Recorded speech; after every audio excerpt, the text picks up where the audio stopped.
This week we interview Christoph Schell, the new CCO of HP, plus guest host Dave Seibert is here to discuss Chromebook Enterprise, as well as news from ConnectWise, Kaseya, and Pulseway. It's ChannelPro Weekly, episode 131, 3 versus 5. Hello and welcome to ChannelPro Weekly, episode 131. My name is Matt Whitlock, technology editor, online director, and your host of this program for you. And who are you? Well, if you don't know who you are, seek help.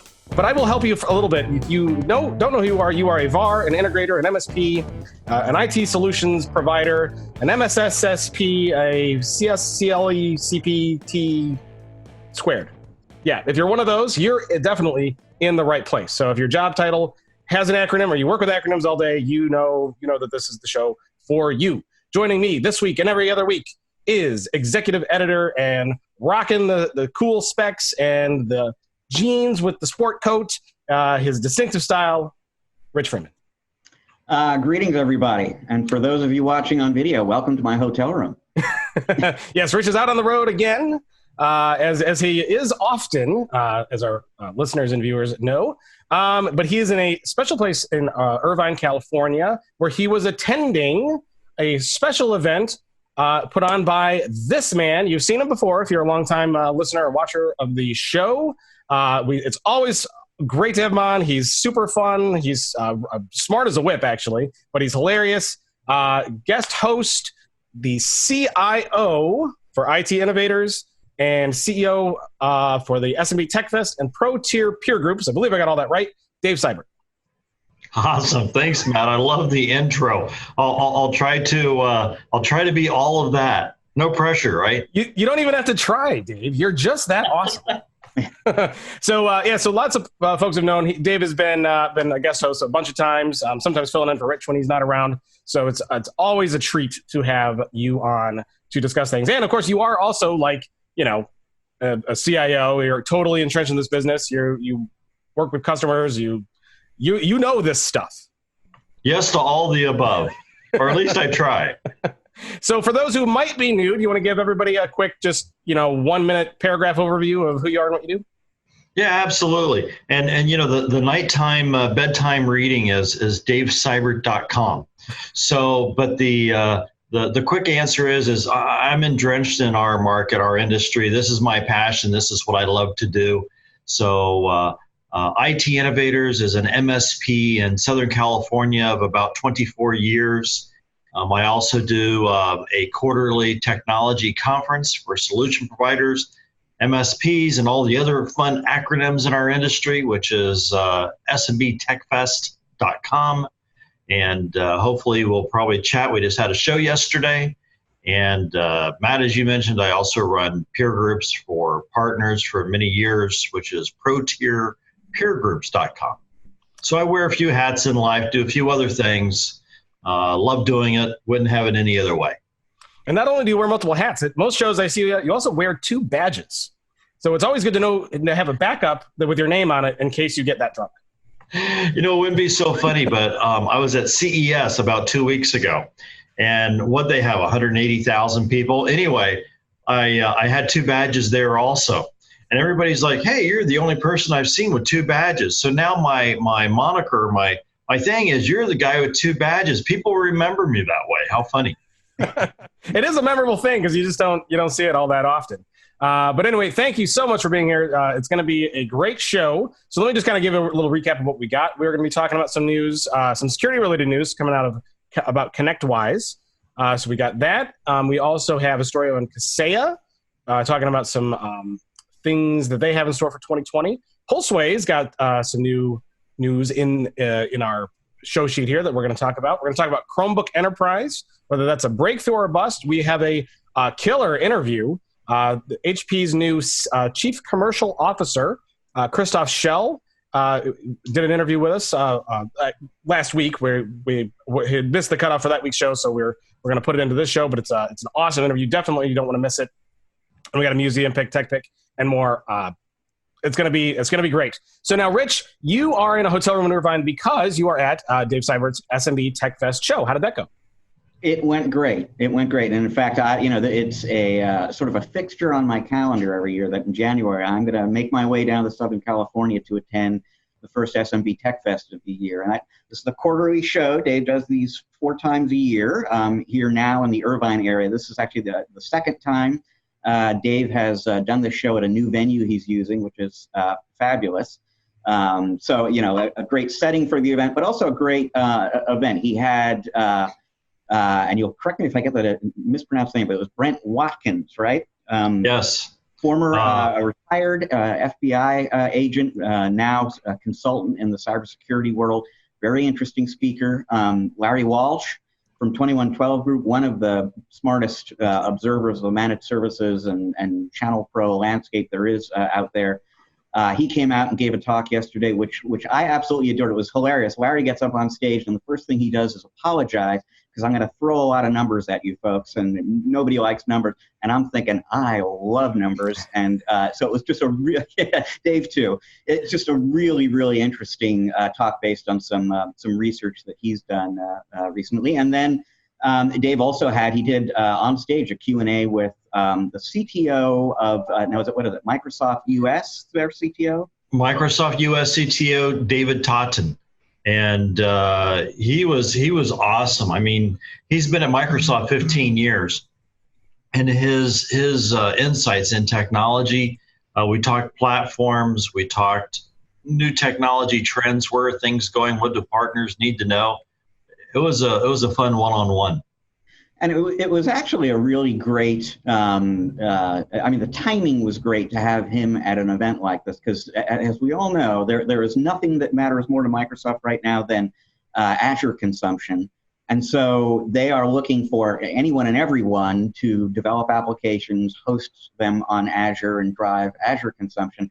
And that, first and foremost, that means professional developers, ISVs, and so on. But they're very much encouraging all kinds of partners to convert that intellectual property you created for a customer into a product and put that on Azure as well. So, there's an opportunity for anyone in the Microsoft channel to get in on that kind of product development. And Totten's team spends a lot of its time working with partners who are developing applications on the Microsoft platform and to some extent talking to end users using those applications as well. So it was actually kind of an interesting time for him to be at a show like this. And I will say this too, Matt, you mentioned rightly the many of the many fine things about Dave Seibert. The other thing I'll toss in there is he's actually a pretty good interviewer. Speaking as a professional interviewer, you know what? When he gets up on stage with somebody like that, he does a good job of guiding the conversation. Absolutely agreed. Yeah, I'll have to squeeze in really quick that David also talked about Power Apps and Power BI. And definitely the direction things are continuing to go. And then just lastly, oh my gosh, he has like a team of near 300. So if you haven't learned about him, he's awesome. Good readings, good reading stuff. Let me do this quickly, Dave, because I got back from the show last night, and it occurred to me, every year, particularly when I go to your Q1 show, I usually try to pull you aside and do an interview and just get some thoughts from you about, what you're thinking about the agenda this year, what's your plan for this year's events, how are they different, why are they valuable? Totally just forgot to do it yesterday. And I thought, well, conveniently, I'm going to have Dave on the podcast the next morning. So let's do a little live journalism here and make up for the interview that I should have done yesterday. Just give me and the folks in our audience a quick sense for what, as you pulled this year's series of events together, what was on your mind? What were the themes? What kinds of things you're looking to accomplish this year? Yeah, no, I appreciate that. The first thing is that this is a conference that pulls together technologists in our industry. So the MSPs, the ISVs, the VARs, the systems integrators, solutions in our industry. And then, of course, what I love to refer to as the hallway conversations. Every event that I go to, so many people always talk about the hallway conversation and how they got so much out of talking to each other. And I bring that hallway conversation into the live event because that's what drives a lot of value. And when I think about what goes into the show, I'm always looking at what's hot, what's happening in the marketplace, Obviously security. It was a couple of years ago, everybody talked about backup. And backup is still important, but backup has almost taken a second seat to security. And only a second seat in conversation, not in need. But so there's definitely a lot of focus. That's why I had the FBI cybersecurity retired at the show. That's why David, Microsoft, was at the show. And also, we didn't mention Kendra Lee. And Kendra Lee is all about sales and marketing for the MSP solution provider. So I think this is January. Let's redefine focus. Let's think about how we're going to go to market. Let's think about what security solutions are out there that may not be part of our offering, but should be part of our offering. How do you price it? Where's the margins? How do you get your clientele to buy in on what you are proposing that they really need to do? All of those thoughts kind of go together when I'm laying out the show. And I'll give a compliment to all the other shows in the industry, yours included, and ChannelPro Forum Live.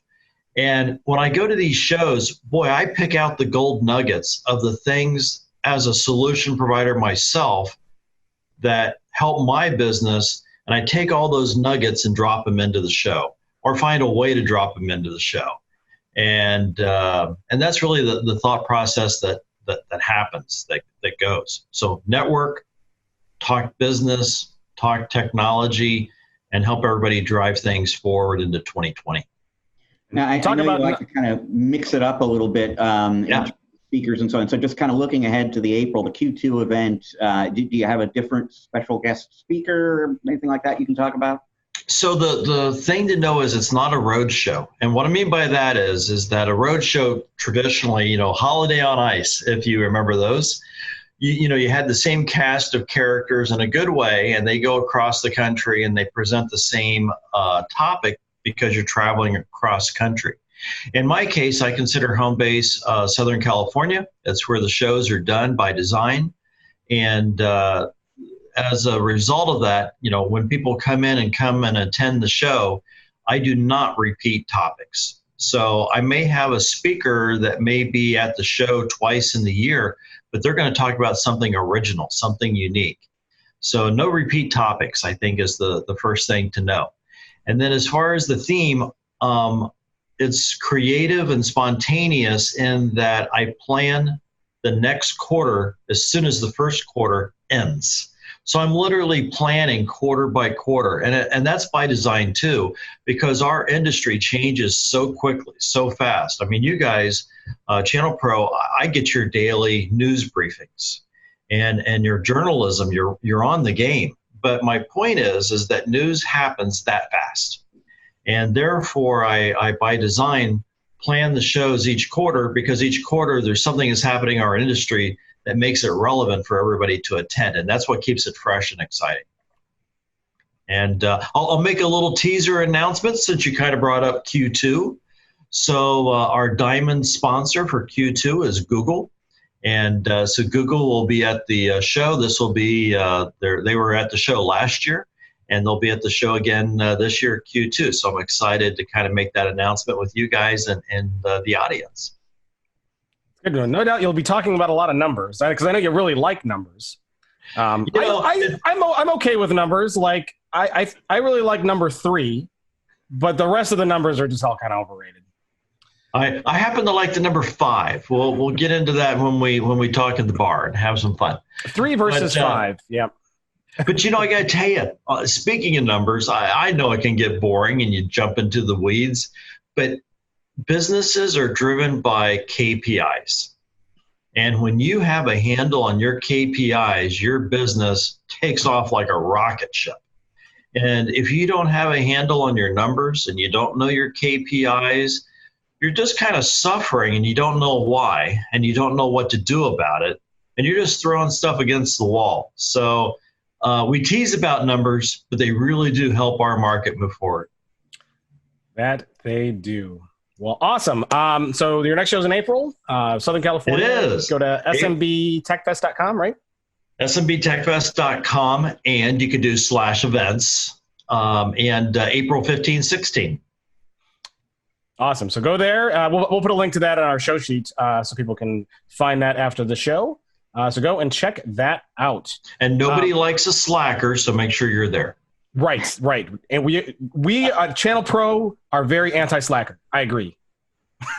So for those listening, we do have an episode page up on our website, channelpronetwork.com. Find the show sheet for episode 131. There we put links to all of the stories and topics that we're talking about. So that way, a lot of times we're just covering the high level overview of some of these things, but there's usually a lot more in these articles and news stories to dive into. So that way you can kind of go there, read along, check it out, and then listen or watch as well to get more information. So if you're watching on YouTube, click open that description area underneath the video, and then there we put all of the links just like we do on the website. So check that out, and don't forget subscribe. Channel Pro is on.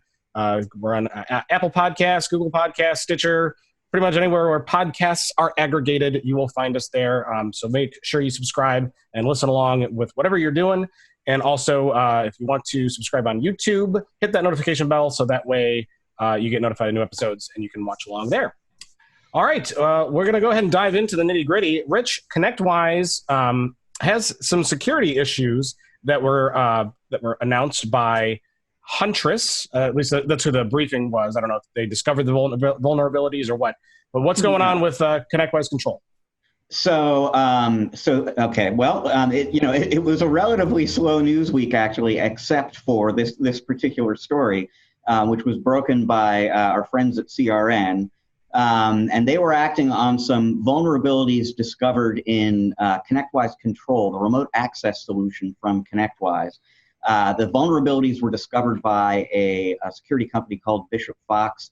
Bishop Fox has been working with ConnectWise for some period of time, basically to resolve these issues. The role that Huntress played in this story is that CRN took the Bishop Fox report on the vulnerability to Huntress and said, "Can you validate that these problems really are the problems that Bishop Fox says they are?" And Huntress dug into it and validated that yes, absolutely, these are really problems. There were, I believe, 7 of them in all, 7 or 8. One of which was considered, the highest severity level. Some of them were, at the lowest level, in between. Just a little bit of context, because we keep mentioning Huntress Labs. Huntress Labs is a cybersecurity company. The CEO of that company is a gentleman named Kyle Hanslevan. He has a background in the NSA and in the military and cybersecurity. He has really established himself in a relatively short time as the authority in the industry on vulnerabilities and attacks against both managed services software makers like Kaseya and ConnectWise and so on, and MSPs themselves. And I will toss this out here right now, as a matter of fact. I am in the closing stages of scheduling an interview with Kyle that we will be doing here on the ChannelPro Weekly podcast. I don't think it's going to be next week's episode. I think it'll be episode 133 at this point, but we're going to have him on the show. I am really looking forward to that because anytime I get a chance to hear him speak or talk to him, it is always interesting, and especially right now, given everything that's going on. And so, and it's really the everything that's going on that I want to emphasize here. The news in this story to me isn't that there are these weaknesses in ConnectWise Control that could potentially allow a bad guy to take that product over and use it to get into your customer accounts in some really scary ways. Because ConnectWise is far from the only vendor in this kind of market, in the RMM market and the PSA market, that has had these sorts of vulnerabilities discovered in its products. This has been going on for months now. There have been vulnerabilities of this kind discovered in a lot of products from all the other big names in the industry as well. This is going on because of a trend we've spoken about here on the podcast multiple times, which is just that hackers have finally figured out that MSPs have the keys to the kingdom, and you break into an MSP systems and you can get from there into a whole bunch of end user systems pretty efficiently. The significance of this story, and I should say, by the way, we're recording this on a Friday. SolarWinds is in the news this morning. Huntress discovered another vulnerability. This time it was in the N-Central RMM system that SolarWinds owns. If nobody has taken advantage of it yet, as far as we know, but if somebody were to do that, they could seize administrator credentials from an MSP and use it to do whatever the heck they want in the RMM or in any customer account. So larger picture here, these things have been going on and they've been discovered for a long time. We're going to continue to hear about them in big numbers for a while. To me, way back when, as regular listeners to the podcast know, I used to work at Microsoft. And I was working at Microsoft at the time that the company launched its Trustworthy Computing Initiative. And the story on that basically, and I can tell you this as somebody who was there, there was a lot of thought in the industry at the time that Microsoft didn't give a dang about security, which was not true. But they didn't care about security nearly as much as they cared about new functionality and getting products out on time. And as a result, they weren't nearly as good about security as they needed to be until they suddenly realized, they got hacked left and right and suddenly realized they could sink the company over this lapse. And then they got serious about it and made security essentially job number one. And I kind of believe, what's significant, interesting about the ConnectWise story this week and SolarWinds this morning is we're at that moment for these vendors now. Every last one of them, I can guarantee you this because I've spoken to their chief information security officers and CEOs, and they're all making investments in security. They all take security seriously. They truly do. But what needs to change, I think, is they need to go from thinking of security as something that's very important to thinking of security as the thing that is the most important, more important even than figuring out what their customers need next and getting that functionality to them. The primary consideration in everything they do has to be, is it secure?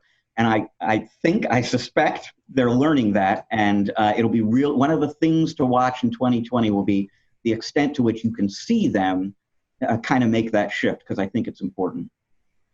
Dave, when you see another security-related release like this that exposes vulnerabilities, and we don't want to pick on ConnectWise here because, as Rich said, we're seeing stories like this all the time. Do you agree with, as an MSP, what do you think when you see a story like this? And two, do you agree with Rich that security going forward has to be the premier, most important thing that these companies focus on first? Totally. So, for many years, we wanted feature sets. We wanted API access. We wanted them to make their software, all vendors, we wanted to make their software so that things were interoperable between each other, because we all use suites and we want one suite product to talk to another suite product. And the vendors did that, and that was great. But you can't have that and not have security, meaning there is no trade-off here. And in the mid-market enterprise, they have help desk software of their own. And that help desk software had to go through its own maturity issues, because if you broke into an enterprise, you had access, to 5,000, 10,000 desktops. Now with MSPs and the software that we use, you have the same issue, except now it's going to span across multiple clients. And we don't want this to become a household topic. We don't want this to hit the news. We don't want this to be relevant, meaning we don't want this as a topic. I mean, it's important to address. My point is that the vendors need to band together. They need to take it seriously, like you said Microsoft did. And they need to, nip it in the bud, as they say, and fix it. And it really is that important. And I do believe that if there is a vendor that's truly addressing it, taking care of it, and there's other vendors not, while it's difficult for a solution provider to change platforms, they will, because it's that important. And I know that vendors are doing things. There's consortiums already going into place. I know Kaseya, Datto, ConnectWise, they're banding together. They brought in a CISO. They are looking at what they need to do on their platforms. I had a great chance to speak with Arnie Bellini. Everyone knows him as ConnectWise several weeks ago. And he did a donation started, oh my gosh, TSP-ISAO, which is really a security initiative. So I see these things happening and they're great. We just need to put good, positive pressure on them and let them follow it through. So yes, security has to be first. And because we need to know that using these platforms, our clients are safe. We never want our clients to have any hesitation when they talk to an MSP or solution provider that says, I don't know if you're the right market to take care. We never want to hear this. So absolutely, it's in the forefront right now. I think it's got the spotlight on high beam, and it should be that way. And let's keep moving ahead. We just need more momentum on top of the momentum we have, so that everybody gets their act cleaned up. So, Dave, is it a mindset change for you as an MSP, where you're probably in the past so concerned about the security of your clients that you would forget about securing yourself first? And it seems like now you have to really worry about yourself first, clients second. Yeah, what's that expression about the cobbler's kids and the shoes? And it is true that a lot of solution providers are so busy deploying and implementing security for their clients that they don't always consider security for themselves.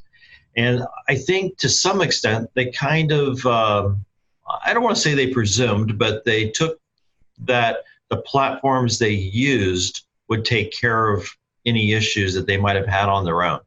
And that really all they needed to do was to deploy those solutions. And they're learning it's more than that. And as a good example, my own MSP, IT Innovators, we have an outside SOC that we use with all of our clientele, and that same SOC takes care of our own business. So that means that we're keeping an eye on our own goods. And I would encourage every solution provider to drink the Kool-Aid, eat the dog food. Whatever you want to implement at a client, implement first to yourself. Number one, it's the right thing to do. Number two is your team is going to learn how to use those platforms, that infrastructure, before you roll it out to a client. And if every solution provider did that, this whole topic would greatly subside.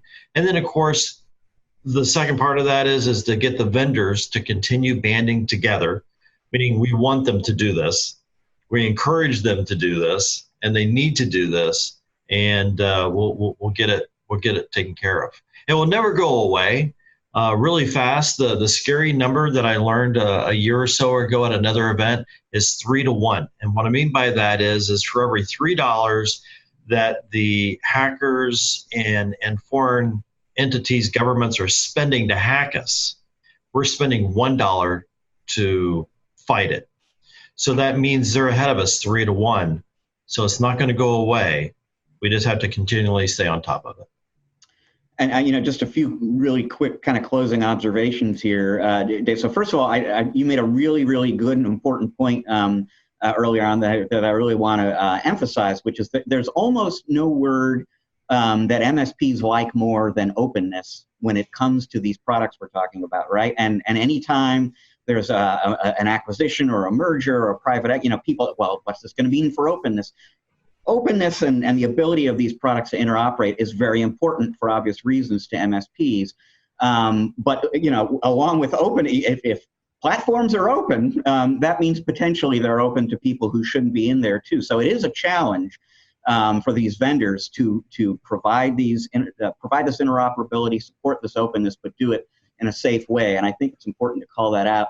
The other thing you were talking about was efforts involving some of these vendors to collaborate with each other on security. And so I'll first of all point out that Kyle Hanselvan, who we mentioned before from Huntress, is actually part of, kind of a ringleader of some of these behind-the-scenes efforts where Kaseya and Datto and ConnectWise and at least a dozen or two other companies are sort of quietly sharing security information with one another.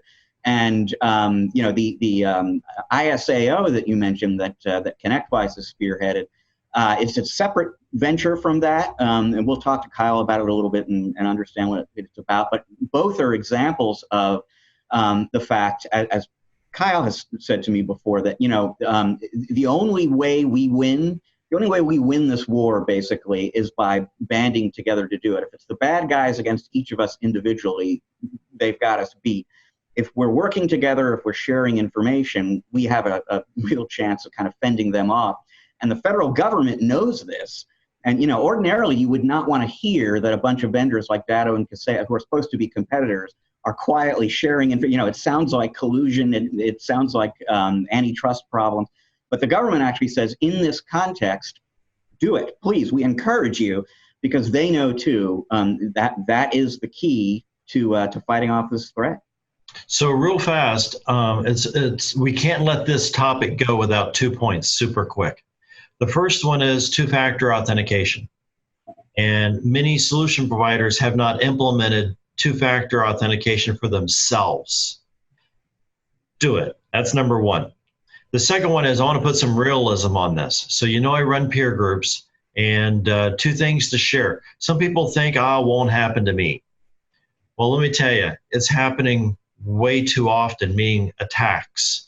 So just in the circle of partners that I run in, one client that we learned about got hit with ransomware, and that ransomware hit 4 servers. 4 servers became 6. This happened around 7 in the morning. Those 6 servers quickly turned to 10, and by lunch, it was at 22 servers. So my point is, at a client site that has a lot of servers, if you don't have things locked down really well, when it hits, it spreads fast. And when it spreads fast, it's hard to contain. And I'll make some good words for Huntress. This is where Huntress is really excelling, because they help identify what the attack is and what to do about it. And the second scenario, to put realism to this too, is another client that I learned quite a bit about was hit, and they were mid-market, and hence 6,000 endpoints. And they literally had the attack spread and affect 6,000 endpoints. And that took a team to clean up. I don't mean a team for a day or a week. That took a team. So when these things happen, they happen big. So treat it seriously. It really is happening. And on Absolutely. the thing, Datto, I believe, has already made that mandatory. So has Pulseway. My guess is 12 months from now, it's not going to be a best practice, folks. You're going to be doing it whether you want to or not. Yep. The nefarious never stop. And the war, and unless we get rid of the nefarious, will we ever actually win the war? That's a rhetorical That's one question, of those guys. Pondering questions. We'll just have a moment. Think about that. All right. So that wraps up ConnectWise. Now, a lot of these security vulnerabilities, if you go and you click through and you read this, a lot of these have already been mitigated. Some have not been. Some have partially been mitigated. So, ConnectWise, of course, and most of these companies, when they're faced with an exploit that somebody discovers, they usually work pretty quickly to get it patched and to get it fixed. So they're working on that. So don't lose faith there or anything like that. These are not 0 days. Yeah. Right. But our next story is about Kaseya. Kaseya is in the news. They have a lot coming in 2020. Rich, you wrote about this. Tell us about that.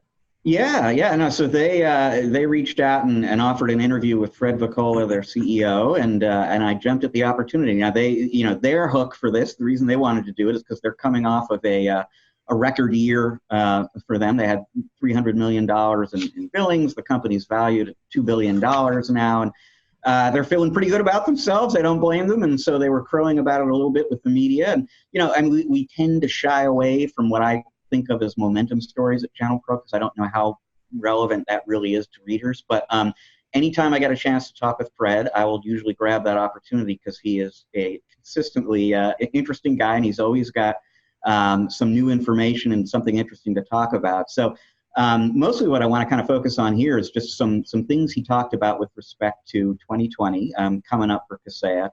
One of the things he said that was kind of interesting is they are just kicking off now a pretty big, and this is going to be a long-term project, and there's going to be a lot of money sunk into this, but they are kicking off of a venture now that is aimed at incorporating a lot more artificial intelligence and machine learning into their various RMM and PSA tools and their security tools. They're really looking to automate the work that managed service providers do. They are far from the only people doing that, and in fact, we'll touch on this in a little bit later in the show when we're talking about Pulseway. This is a big theme right now.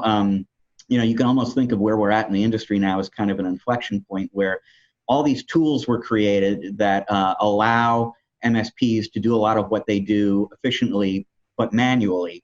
And now we're kind of transitioning where the next great frontier in productivity games for MSPs is how much of that work can we actually take out of the MSP's hands and do on their behalf through these systems in an automated kind of way, which is not only more efficient, but a lot of times faster and, as well. And if something, a security problem pops up at 2 a.m, you're not going to see it until 6, but your system will see it immediately maybe and act on it. So Kaseya, among other companies, very interested in the future of automation in their products. They're kicking off an initiative to get serious about that this year. Surprise, surprise, they are very serious about security as well. And not just, the security of their own products, obviously, but the ability of their MSP partners to secure their end user clients. And so Kaseya has been in the news a ton in the last 2 years for acquisitions. They bought Unitrends, the BDR company, Rapid Fire Tools, which does security and compliance, ID Agent, which does dark web monitoring, IT Glue, the documentation company. I could go on. They've had a lot of acquisitions. They've gotten more than one. I don't know if he said specifically 2, but there are multiple security-related acquisitions coming up at some point this year. And I kind of double-checked. Are you looking maybe to get better at things you're doing now? Or are you going to be, moving into entirely new corners of the security world? And he said the latter. We're going to be looking to add security capabilities to the platform. So stay tuned. We will see what and when we learn more about that. And then last but not least, ordinarily, if you ask the CEO of a company like Kaseya that is owned by private equity, hey, what are you thinking about an IPO? You get, a chuckle and an answer that is, we're just not talking about that, right? Like that.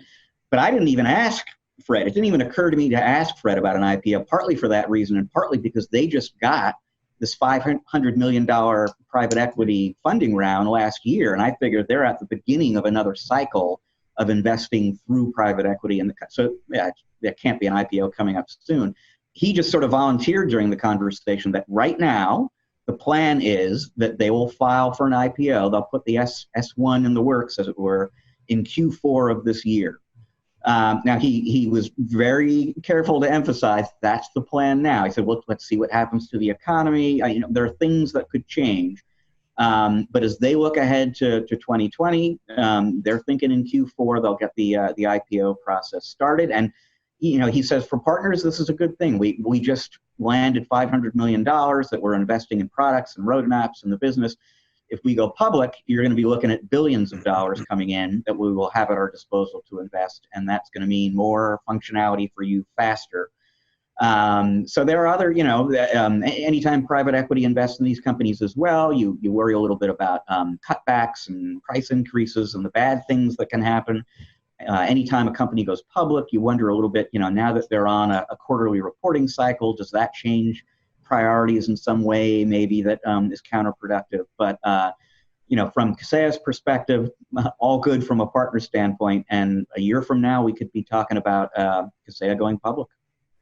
So there's a lot to digest here and to chew on. The first thing I want to talk about with, especially with you, Dave, is the whole goal of automation as being a big priority for Kaseya. Now, as an MSP, I have to imagine when you hear more automation, that's probably like music to your ears. Well, the first thing that's music to my ears is Rich, when you talk to Fred, make sure he knows all 3 of us want to be adopted. So we want to be part of that. That's exciting.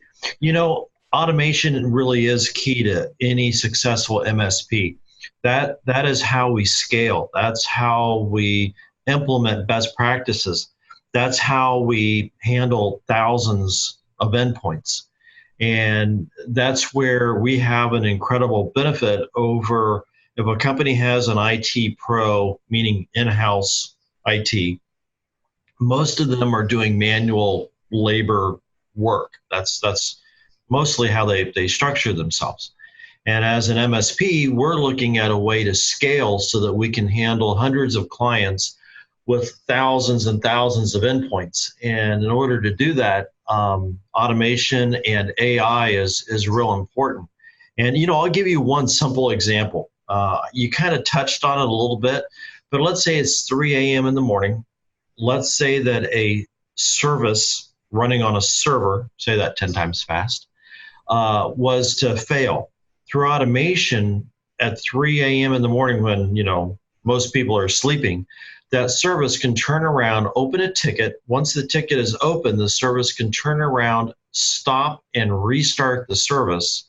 When the service validates that it started successfully, it logs that into the ticket, closes the ticket, and voila, the client and their infrastructure continue to work as it should. And the MSP has notification that it happened, hence their help desk or NOC team can kind of investigate why did that happen so that they can fix it again. But that automation took care of the client in the middle of the night. And in the middle of the day, that same automation is just as important because when you're scaling across thousands of endpoints, desktops, servers, and other equipment, you need that automation in place and you need it to work right, and that lets you be on your game.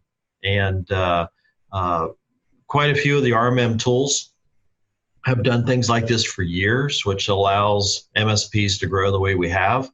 But like you said, once they really get AI going well and they get that automation smoother, it's going to be a really fantastic thing in the market.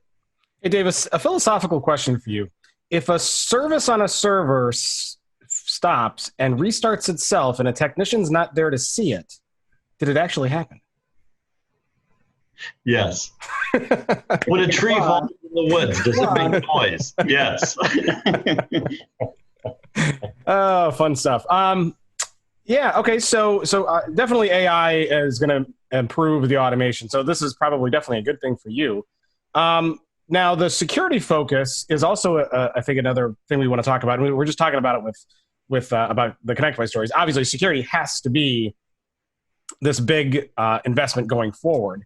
And in Kaseya's case, it seems like the way they add security is the way they add a lot of things is that they buy companies. So who do you think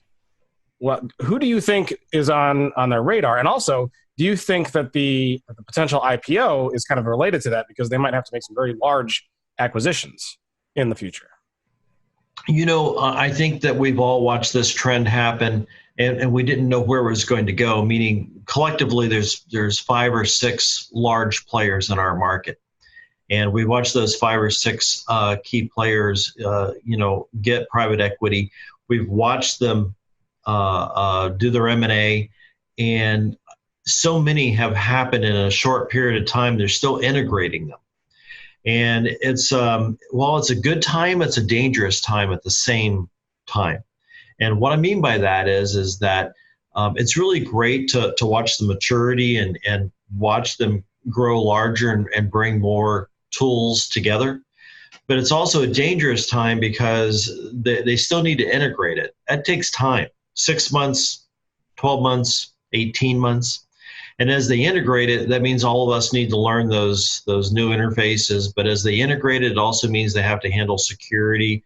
That's going to slow down their integration a little bit. And back to our original discussion, we can't speed through the integration to say, okay, there it is, it's done, at the cost of not handling the security. Politely put, anyone who's ever been in development knows that when they have a set of code they did not write, that you don't always know what's inside of it because another team wrote it, they developed it. And that's in our industry as a whole. And the point being is that we do need to slightly, I don't want to use the word slow down. Nobody wants to slow down. Instead, you have to put more resources on it, and use that PE money in a good way, and let's get them integrated, but let's do the security at the same time. And it's that serious that we keep talking about it, and we need to keep talking about it. In this case, you can't beat the horse too hard. What's the old theory about beating the horse with a stick? In this case, we need to keep beating it until everybody says double thumbs up, we're doing good. That's how important security is in our industry. Breaking news: Dave Seibert beats horses with sticks. No. That was beat it with a stick. I'm kidding. Rich, same kind of question to you, and I'm sure you have a lot of thoughts that you want to put into this. Do you kind of think that the security focus coming up and the IPO might be kind of interrelated, or do you think they're two separate things? I think they're two separate things. Obviously, the additional capital that will be at their disposal could help, fuel some acquisitions. But I don't think that's why they're looking at an IPO right now. Would be my guess. But I guess we'll see if once they have that extra money in their pockets, if it inspires them to go after a really ambitious kind of security-related buy. I mean, and speaking of this, Dave, I was talking about the IPO coming up and talking about the private equity investments that other companies in this space have been taking recently. And like I said, I mean, there are good sides and bad sides in both areas there, private equity, IPOs. From an MSP standpoint, when you hear that and I don't know if you're a Kaseya guy or not, but it kind of doesn't matter. When you hear that a vendor who plays a really kind of critical strategic role in your business either is going public or has gotten bought by private equity, do you get nervous about that? Do you think it could be a good thing? What's your first take when either of those things happens? The first thing is, as a business principle, I want things to be predictable. And I want them predictable for the business, and I want them predictable for our clients. And stability. I want predictable, and I want stability. And so I think it's important that as this activity is going to be, we can't stop it. And I don't know that we should try to stop it. So in other words, it's good momentum that the industry is moving forward the way it is. I think the important thing is, as it moves ahead, they need to realize that as a solution provider, we need stability and we need it to be reliable and we need it to be secure so that we can deploy it out to our clients and deliver them that same thing that we need, meaning we need to deliver our clients that stability. So as long as that's a focus that they have around the boardroom, so to speak, is that it's great that we do these M&As. It's great that we bring in these other companies under the umbrella. I think all of that's great, but they have to remember that they need to keep the loyalty of their partner base. And a lot of these vendors, when you talk to them, it's not uncommon for them to have 5,000, 10,000 partners. It's a pretty average number of partners for a mature vendor. That also means you need to keep 5,000 to 10,000 partners. And the way you do that is that you include that topic in the boardroom when you're talking about that next acquisition and how you're going to put it together as a suite offering. You just need to make sure that you also keep in mind that it has to be reliable, dependable, and help that MSP or the solution provider scale. And I think as long as you keep that always in the back of your mind thought, we're heading in the right direction. Yeah, and speaking of heading in the right direction with things like automation and making things easier, Pulseway is rolling out some new patch management features, because patch management is like the bane of an MSP's existence. I'm sure Dave would attest to that with a big absolutely. But it's not always easy to patch some of the more custom and smaller, like niche applications that are out there, and you kind of end up having to do those manually, I would assume, Dave, right? Yes. Yeah. So if I were to tell you that Pulseway is going to roll out something to help you do that, would that be of interest to you? That's exciting. Rich, tell Dave what was going on here so he gets excited. Breaking this week from Pulseway, and we've mentioned that name before on the show, just for folks who aren't familiar with them. They are another one of these managed services suite makers. They're not nearly as big as the ConnectWises and Dattos and Kaseyas of the world, but they have an RMM and a PSA and BDR and antivirus. They have alliances with some of the leading security companies out there. So they have a whole suite. April of last year, they introduced third-party application patching to their RMM system. So the RMM could patch operating systems forever, essentially, but they didn't have the functionality or the capability to patch software like Adobe Reader, TeamViewer, just to name some of the ones that they started out with when they added this ability. So through the same interface, the same platform you're using to patch operating systems, as of April last year, you could patch third-party software products, applications as well. Right out of the gate, they had about 19 different products that you could patch through the system. They've been adding them pretty much weekly since then. They're up to about 64 as of yesterday when I checked. More coming on all the time, but obviously the universe of applications that MSP might want to patch is way, way bigger than 64. So what they're doing is they're asking MSPs, well, what should we add next? And they've got this big, long prioritized list. But there are folks out there who have to support, either a custom-coded application or something that's kind of niche to a particular vertical, and they are way, way low on that big, long list that Pulseway is working through, and just inevitably that's the way it's going to be.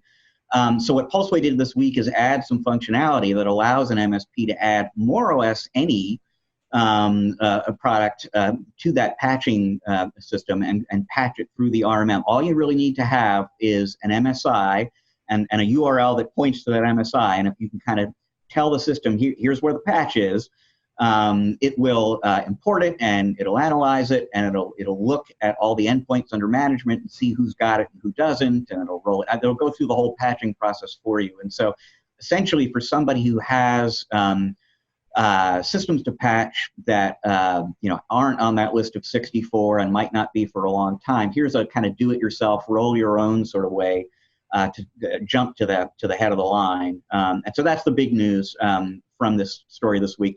We can talk a little bit more because as long as I was on the phone with the CEO of that company, I asked him what's coming up in 2020, and if you like, we can talk a little bit about that. But maybe Dave, again, when you hear about a function like that being added to an RMM, what do you think?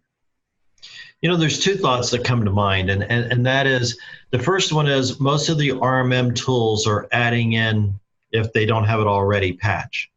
And the ability to patch additional applications is a total win.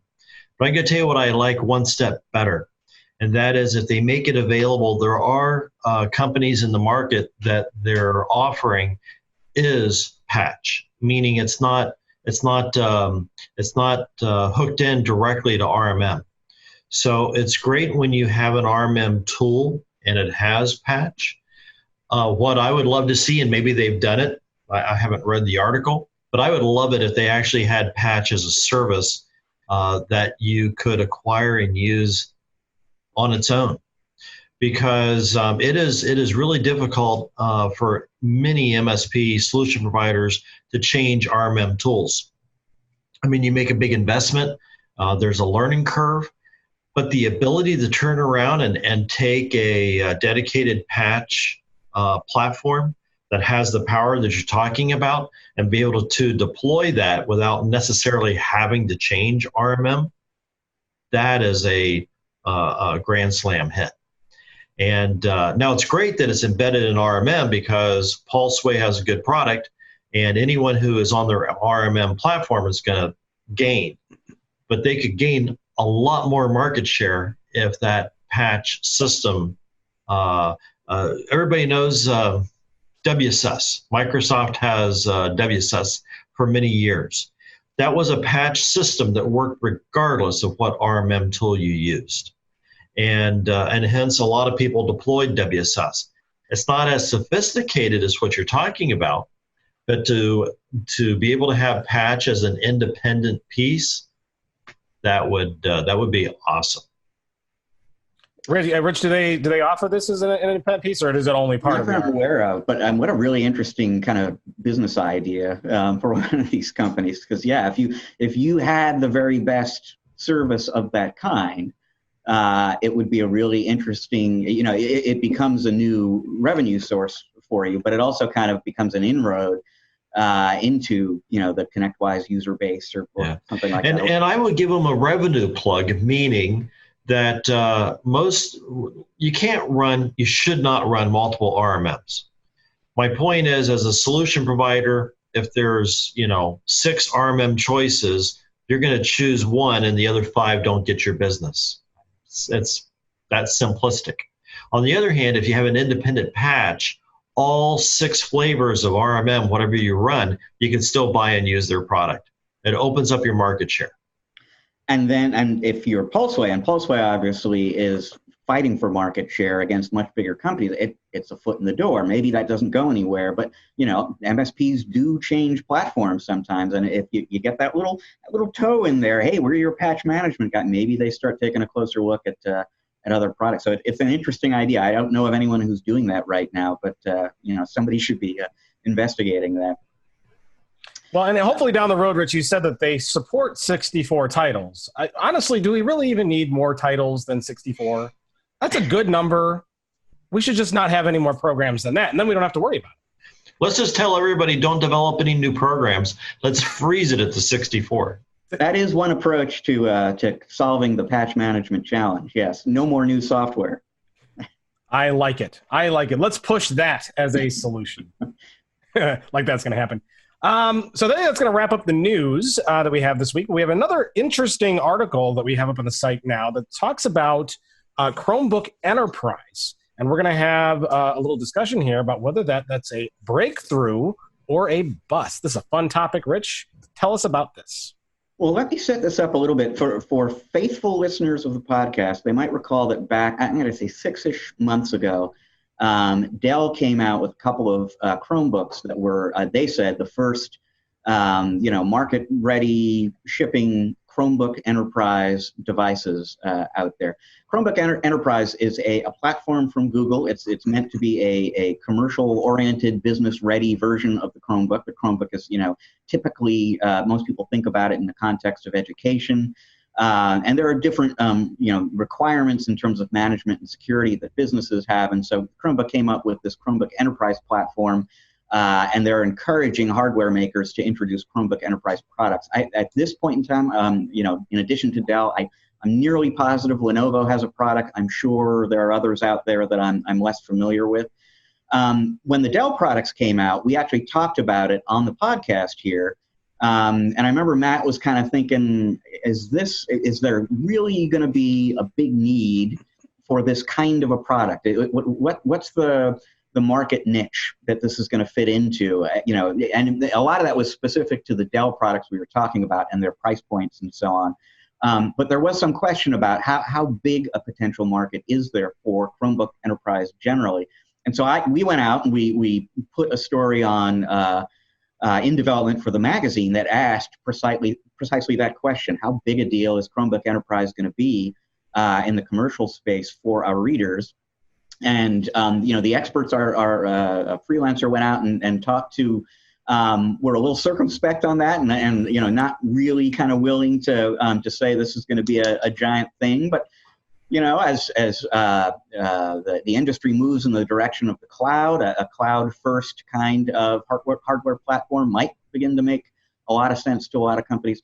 I was just kind of glad the timing worked out on this story going up on our website this week, because it would be great to get the perspective on this from you, Dave, from somebody out there who could potentially be selling or recommending these devices to customers. I don't know how familiar you are with the Chromebook Enterprise platform. But do you have any thoughts at all about whether or not that's potentially something that could actually get some traction in the business world? I think the jury's still out on this one. And,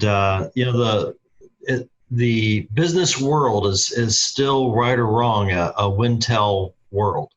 Line of business apps, services that happen inside your infrastructure. Things are definitely going cloud. Things are definitely going SaaS model. We're watching it happen across the whole channel. We're seeing clients that are, asking, do I really need all of these servers? Can I function with less servers? So I think that the direction things are going, it's lending itself that I could see how this shift could happen, but we're not there yet.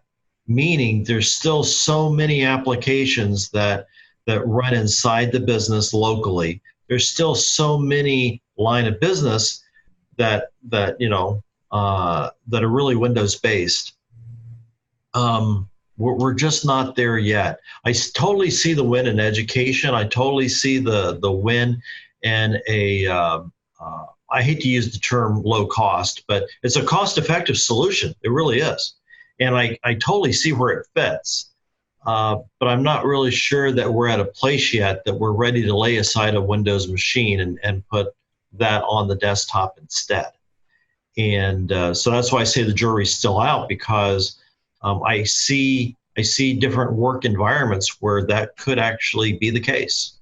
But I think we're still evolving in that direction. So I love the fact that, I'm gonna put that under the bleeding edge category. While it's been out for a while, some people bleeding edge, it's the direction things go. And I think it is headed in that direction. But it's still something that's not mainstream. And it's still something that most businesses still need that Windows platform to run their day-to-day operations. So I like the trend, I like the direction, I like the cost. I like a lot of things about it. It matches that SaaS cloud model that we're seeing, but I'm not both feet in.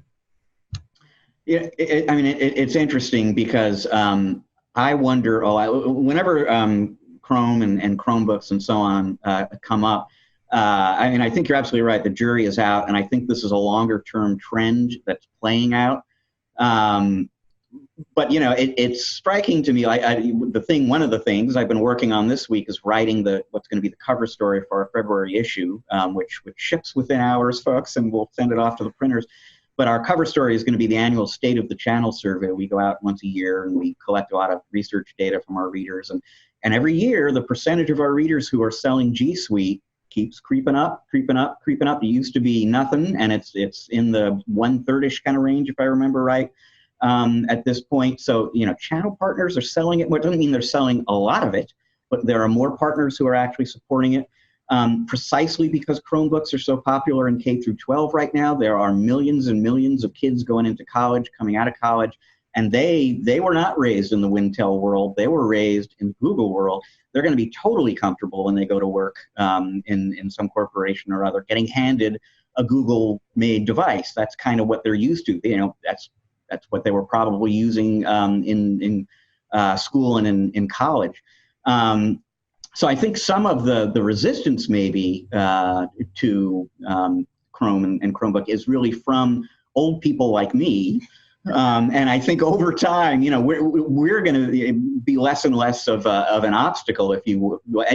It stands to reason somehow, given all of that and what you were talking about in terms of cloud, really just sort of sweeping the whole landscape in terms of how IT happens. It sort of stands to reason that Chromebook becomes a significantly more important presence in the IT world eventually than it is now. But I don't know.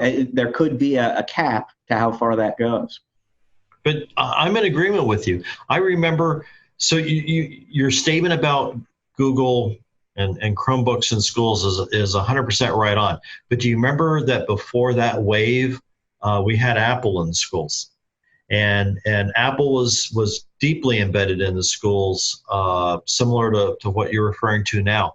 And if you watch that wave follow through, when a lot of kids got out of school, they wanted to bring Apple into the workforce. And Apple, before that, traditionally was not in the business workforce. But yet, like you said, they grew up with it through school, and now they brought Apple into the, into the office. And I see the same thing happening with Google and the Google apps and the Chromebooks, that wave is going to bring it into the office. I think the only thing that that at the moment is, I don't know if the right word's hindering, but the thing that's slowing that momentum is that we have all of those Windows-based platform products that are inside a business for 30 years. And so I can see it transitioning. It's not there yet. But I love the technology. It's not about the technology. It's really about what makes your business operate. What does it need? And what does it look like today? And how quickly is it going to transform, morph tomorrow? Chrome is definitely a long-term play, and you got to give Google credit for being willing to be smart and go after the education market first. Because if you and it's very prevalent in schools that the children who come out of who are going into school today are being handed Chromebooks, and they're going to get them their entire time through. They won't even touch a Microsoft product probably at this point. Those kids going into the workforce or starting their own businesses are the ones that are going to be driving this change. But now, Dave, as you said, there's a lot of entrenched Windows in existing companies, and it's going to be really hard to break those out as time goes on. But the interesting part to me is the new companies that these kids will be starting. While I agree with everything you said, I'm going to give you the flip side of that really fast. And that is that trend is also harming the generation at the same time. And all I mean by that is take, for example, text messaging. A lot of younger generation text message. That's what they do. They text. The problem is when they enter the workforce, the real workforce, the business office doesn't function around text messages. They function around emails. And they're at a disadvantage because they're entering without also, so I'll use the word also having the mainstream tools of email and being comfortable with it. They're like, I don't want to send you an email. I'll send you a text. So they need to conform and fit in as they bring that innovation with them. So you kind of need both. Don't substitute one for the other. Yeah, but that leads itself to Google's other strength is their constant ability to iterate and rapidly until successful and not giving up. So it's very likely that you'll see Chromebook evolve, and especially Chrome Enterprise evolve in a way that is going to fit with the younger generation workforce out there. And you're already seeing it, right? Like today, business is very, very focused on email, but if you look at the younger businesses, it's not really focused around email. They're all on Slack. They're all going into Microsoft Teams. They're going into those platforms that's a more social text-like environment rather than the traditional email. So I propose to you the hybrid model. Hybrid model works for cloud, meaning on-prem, cloud, hybrid. I think hybrid's going to be the answer here too, because I'm a total believer in Teams. I'm a total believer in the IM, but I'm also a total believer in email. I think they both play a different role based on what you're doing. So the key is don't try to substitute one for the other, embrace both of them and keep running forward. Yeah, I don't think email is going away, and Google is certainly no slouch when it comes to the world of email. They're probably 50% of all email use in the country or the world. So Dave, let me ask you about this, because we see what Google's plan is, at least the way I would see it. This is their play, working with the younger generations and then having a business ready solution for when they get out and working that way. Microsoft sees this too, right? Now, I think Microsoft is really hurting themselves completely seeding the education market, kind of the way they have. I don't know if they're doing a whole lot even today to try to win that back, but there's certainly no slouch in the business world. And they see this cloud direction, and Microsoft is also moving in that cloud direction. How do you see that playing out? Yeah, so Microsoft definitely has a education play. I mean, they have an entire, I don't want to use the word division, but they have an entire business unit that handles education. And likewise, they have a business group that handles government. So I think that each one of them has a strength. So Microsoft has a stronger hold deployment on government as Google has a stronger hold on education.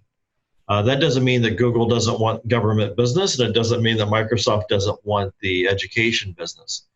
But you can definitely see that each one of them has that leverage point that they do, and that will definitely continue the same way. I see that just moving forward.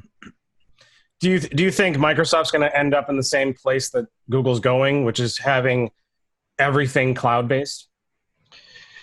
So Microsoft has the huge advantage. Remember I said everybody kind of chooses their camps and where they're putting their focus? Microsoft is putting, they're all in on Azure. So, Google has a really strong strength on endpoints. Microsoft has a really strong strength on platforms and language development. So, they have a whole DevOps side that makes Microsoft what it is. And oh my gosh, Visual Studio for many years, right? And all the other programming. But I think Microsoft is all in on the Azure side. And I think that's simply they're going to put more attention as they have been, and they're gaining incredible market share. Amazon has a really good cloud service, but Amazon's been at it for over a decade. And Microsoft, I think, is gaining market share much faster. They simply haven't had that in place as long. But it is great to watch this happen in the marketplace. But definitely, Microsoft is focusing more on Azure, more on the platform, hosting platform, and Google likewise is paying way more attention to the school end device market. Yeah, I agree. Well, it's going to be interesting to watch as time goes on, and we see the youth coming out of high schools and college, and even heck, even think about it now. Chrome OS has been out since 2011. So I mean, this is the fruit of that. We're starting to see some of these kids who got Chromebooks in high school and used them through college coming out into the business world now, saying this is what we want because this is what I'm used to. Right. And wait till they own the company and they decide what the platform will be. Yeah, exactly right. Exactly right. So this is going to be a fun space to watch, and it's going to be fun to watch how Google tailors Chrome to be more adoptable in enterprise, and it's going to be also interesting to see how Microsoft reacts with their cloud kind of light endpoint positioning, like with Windows virtual desktop and things like that, how it's going to change how all this stuff is deployed. So it's going to be interesting to watch. And we will revisit this topic, no doubt, again in the future. So what we are going to do now is we are going to take a quick break. And when we come back, we have an awesome interview that we recorded with Christoph Schell. He's HP's new Chief Commercial Officer, who's going to talk a lot about, he's going to talk about his role and how that's changed the way the partner programs and the way the commercial business is done at HP, and a whole lot of other topics. So stick around. We will be right back with that.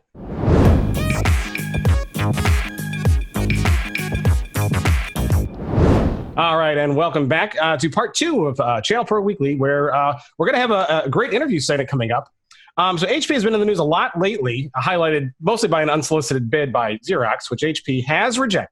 But that's been covered exhaustively throughout the industry. And it's kind of overshadowed a lot of new things that are going on with HP and a lot of the current announcements that have come out, like an entirely new operating model that they've announced, major product launches at CES, and other things. So joining us to talk about some of those topics today is Christoph Schell, HP's new Chief Commercial Officer. Welcome, Christoph. Thank you, Matt. I'm happy to be here. Great to have you here. So for those who are new to you and may not know who you are, why don't you tell us a little bit about you and kind of what your role is as HP as CCO? All right, so let's start with that. So I'll start with saying that I'm German. You probably hear my little accent. I'm sorry for you guys. You have to endure this. I can't really hear it. And I've been with HP. It's now 22 years. Spent some time at my dad's company first, spent a couple of years at P&G, and also Philips, but the bulk of my career was with HP, and I spent that, in different countries. Lived a lot in Asia, Dubai, Australia, but since 2014 now here in the US. And the current role is, for those of you that know HP, you know that we had a lot of change in the years past. But there was one thing that never changed since I was an intern in HP. We always had 3 regions. And we decided end of last year that this decentralized model with 3 autonomous regions doesn't work for us in a marketplace that has become very transparent through the emergence of omni-channel partners. And so we decided, you know what, we're going to organize our countries from 3 regions into 10 markets. And that's what we did. We have 10 markets now. And these 10 markets report into a thin global layer. The total team, we call it the commercial organization, and I'm the chief commercial officer. Our job is to really make sure that we understand what value propositions our customers want from us across the entire hardware and service portfolio of HP. And once we understand that, make sure that our partners are able to deliver it. We do close to 88% of our revenue through partners. And then we also get feedback. We give feedback to our global business units to develop these products and services. And I think that's a little bit the timeless responsibility. The more in-quarter and in-year responsibility, the team and we own the revenue and the margin for the company. And so that's obviously, from an accountability point of view, a very important piece. I hope that gives you a bit of a sense of what the commercial organization does within HP. So from an HP standpoint, and I want to get into the benefits or changes in this new structure from a partner standpoint, but I mean, from an HP standpoint, what are sort of the key benefits of this reorganization? Is it the global perspective, the global consistency? What are you kind of looking to achieve? Yeah, as a German, that word consistency, I love it. Okay, so it's we are doing this because we want to be able to deliver consistent value propositions across the globe, across these 10 markets. And that really requires us to be aligned in how we execute on the 4 P's of marketing. So product, price, place, promotion. Because any inconsistency for the products that we are responsible drives a value proposition to our customers that can create confusion. It also creates a value proposition to our partners that doesn't help them to grow with us, to profitably grow with us. And so, managing this in a very tight way is super important. That's one aspect. The other aspect is we have 10 markets because we understand that there is not a one-size-fits-all model. Each market has its own culture, has its own set of competitive realities, operates sometimes in different ecosystems. The ecosystems and personal systems that have been evolving in the US are very different to the ecosystems that we see evolving, for example, in China. And so we need to be able to, yes, have consistency on the 4 Ps, but also allow for flexibility in strategy and execution in a market. Now, from a partner's standpoint, what maybe is going to change for them, and what, from your perspective, in what ways will they benefit from this new structure? So I guess a couple of things. I talked about the market becoming a more transparent place, and so we are all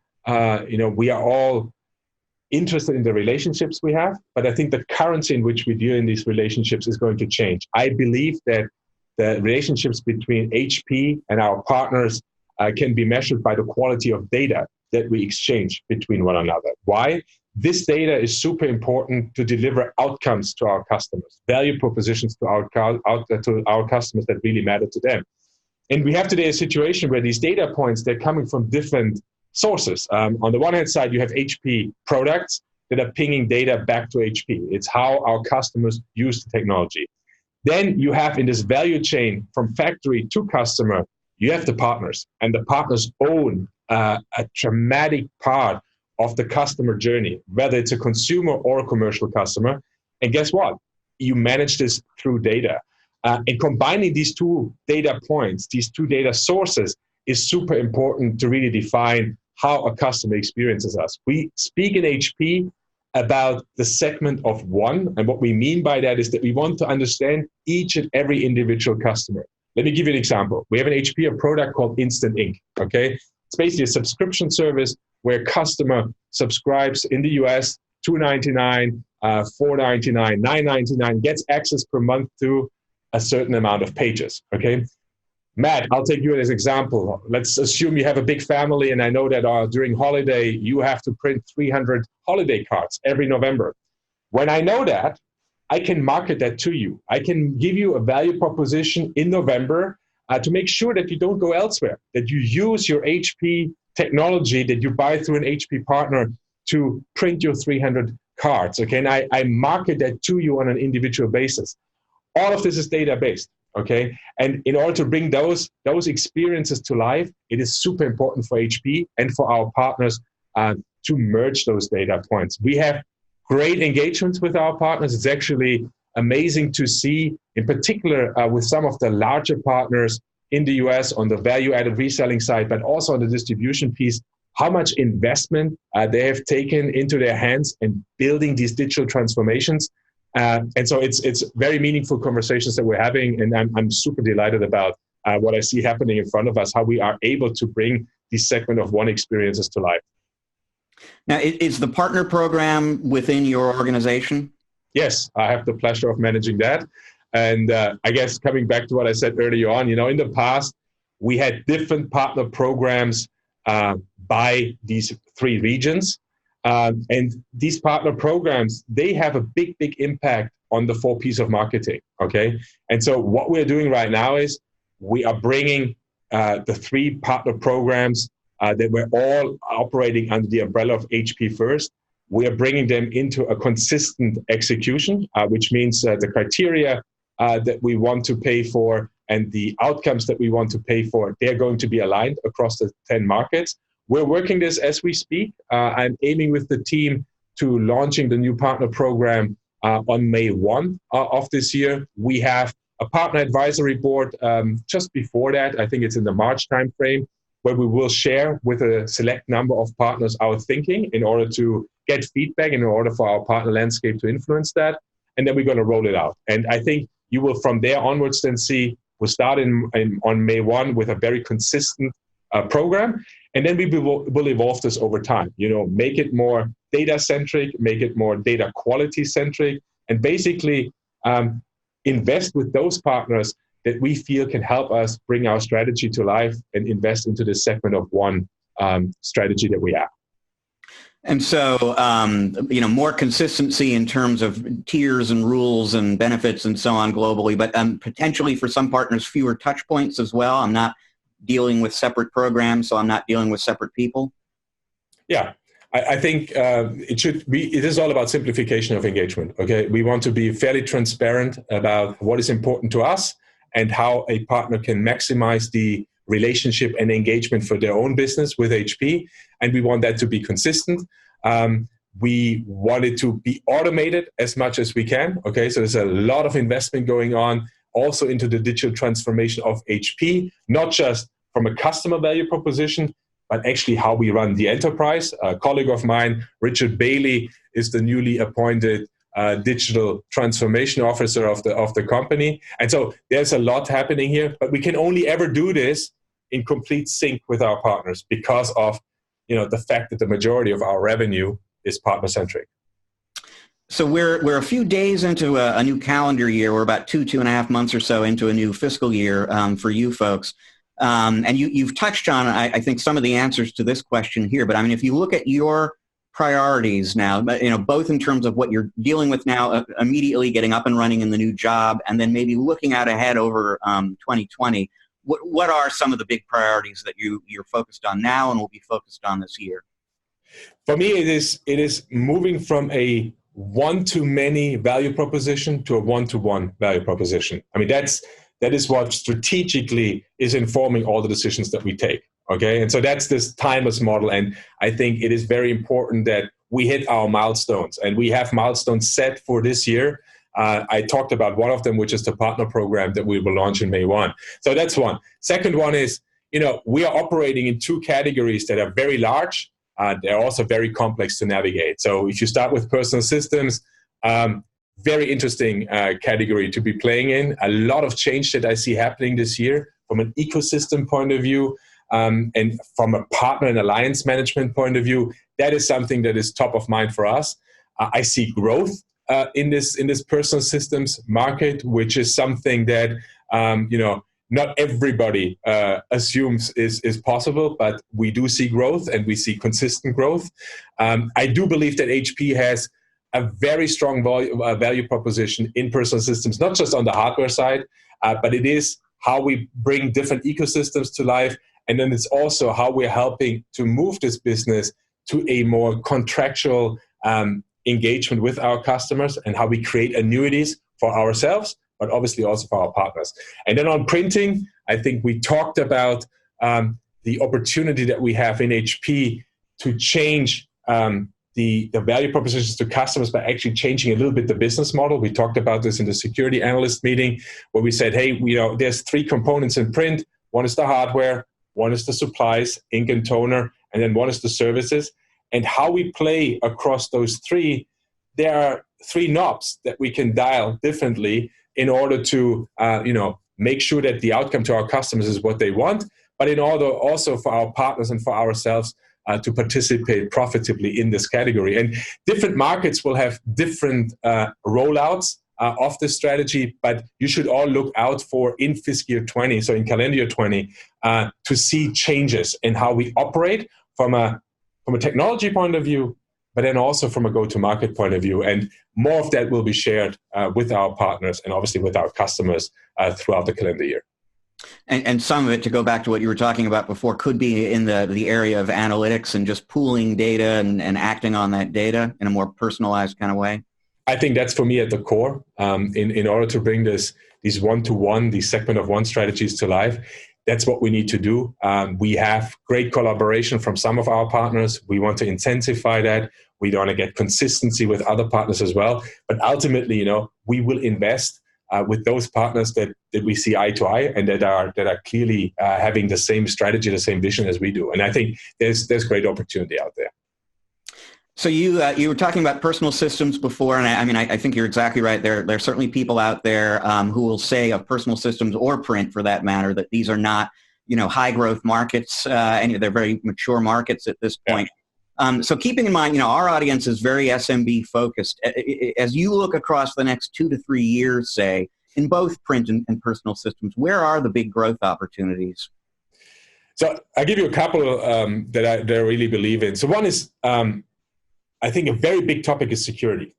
And I think HP has made real inroads into owning security, not just for personal systems, but also for printing and workflow, okay, across both. And this will continue to stay with us. We have made a lot of organic investments into security, but we also went out and had an acquisition, a couple of acquisitions actually, but Bromium was one of the latest ones. I think this is a topic that is so important for consumers, but definitely for businesses as well. And it will help us to replace aged install base in the market. Okay, simply an install base that you cannot gear up with the latest security features. I think security is one. Second piece is, it's an anecdotal feedback, but my kids convinced me to download Disney Plus over the holiday break. They wanted to consume The Mandalorian. And, I have this notebook in my living room hooked to a very old TV, and no problem, to stream Xfinity or my German soccer channels. But guess what? I tried Disney Plus and it did not work. Okay. Why did it not work? The quality of the movie requires not just a lot of bandwidth, it requires a better CPU. And the reason why I bring you this example, I believe that, this calendar year 20 will be, for the personal systems category, it will go down as the year of the ecosystem. I think that we will see different ecosystems emerging, and different ecosystems will require different technology to really have a good experience.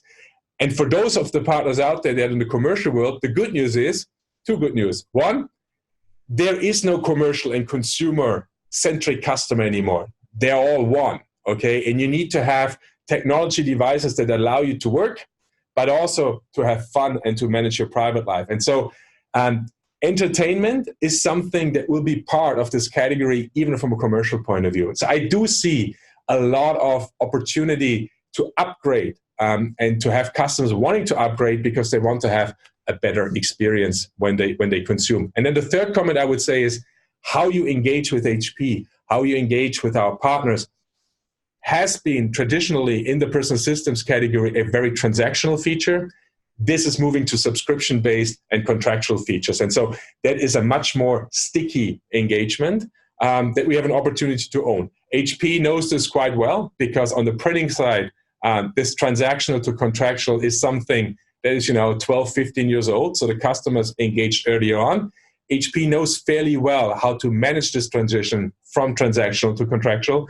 And we also have the systems and the software and the workflow available to us, and we're bringing all of that into personal systems. So those are my three big topics. They're not new. Maybe the Disney Plus one is, but the other two, they have been with us, but I see them scaling this calendar year. Yeah, I wanted to talk about the subscription programs and as a service. I mean, there are a lot of hardware manufacturers and distributors doing that now. You guys got there earlier than most of those other companies, so you've been doing it, I want to say, since 2016 or 2017.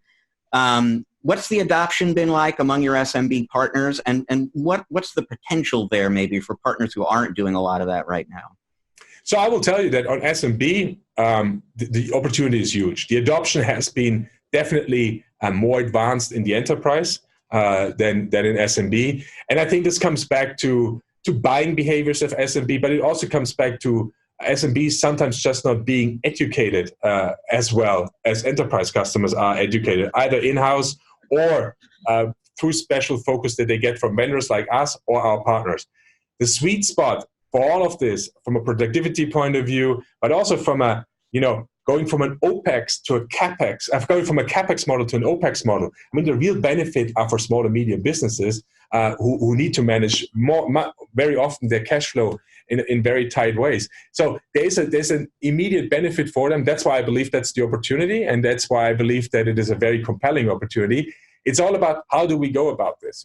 Some of our partners are building these subscription and contractual capabilities themselves.